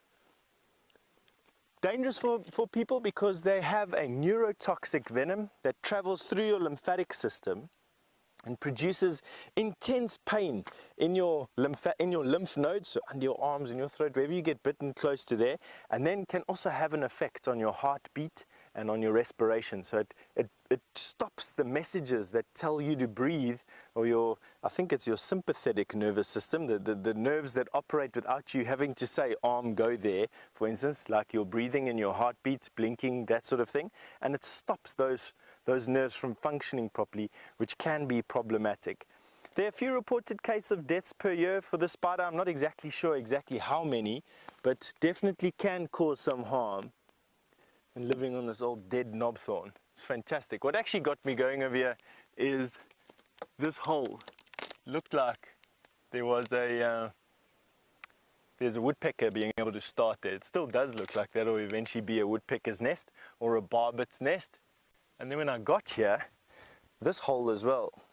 Now that would be perfect for a genet or for some other small little animal like a, well, genets and snakes. Pythons will go and curl up there during the dry season. Wouldn't be impossible to think that a python would crawl in there and lie up inside a dead tree like this and wait out the dry season when it starts raining coming out. Haven't seen any snake tracks just yet.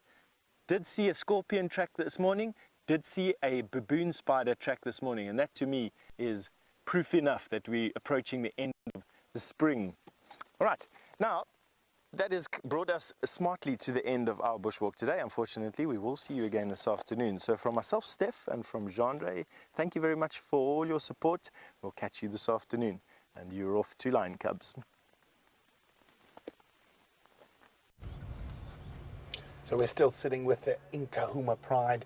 No one's feeding, everyone's got fat bellies. Even the cubs have stopped playing and are having a snooze.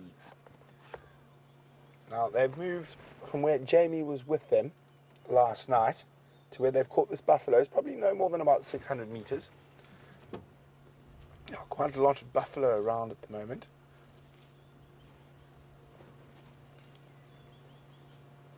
Oh, here comes another cub. Let's see if he's going to disrupt the slumber of the others. Or, oh, he's going to go join in the slumber.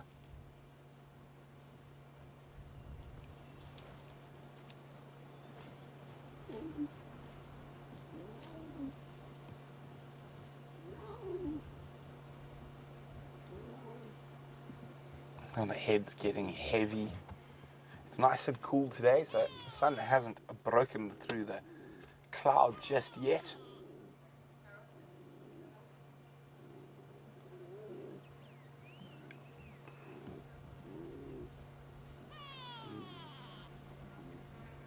So they won't move too far away from the carcass just to keep the vultures at bay.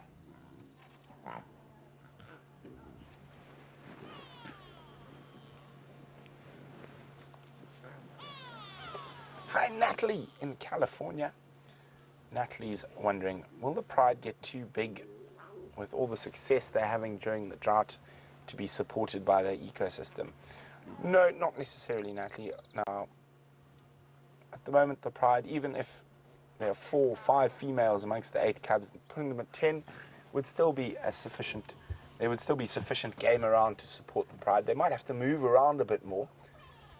Only when a pride becomes very big, sort of over 20, 30, normally then will they split into smaller prides. And it's not so much the ecosystem can't sustain them, it's that they can't sustain themselves with that many lions all feeding at the same time. And they generally break off into smaller groups, making it easier to feed. So once they catch something, there's less mouths all feeding off the same food source. Oh, look at all the tired little cubbies.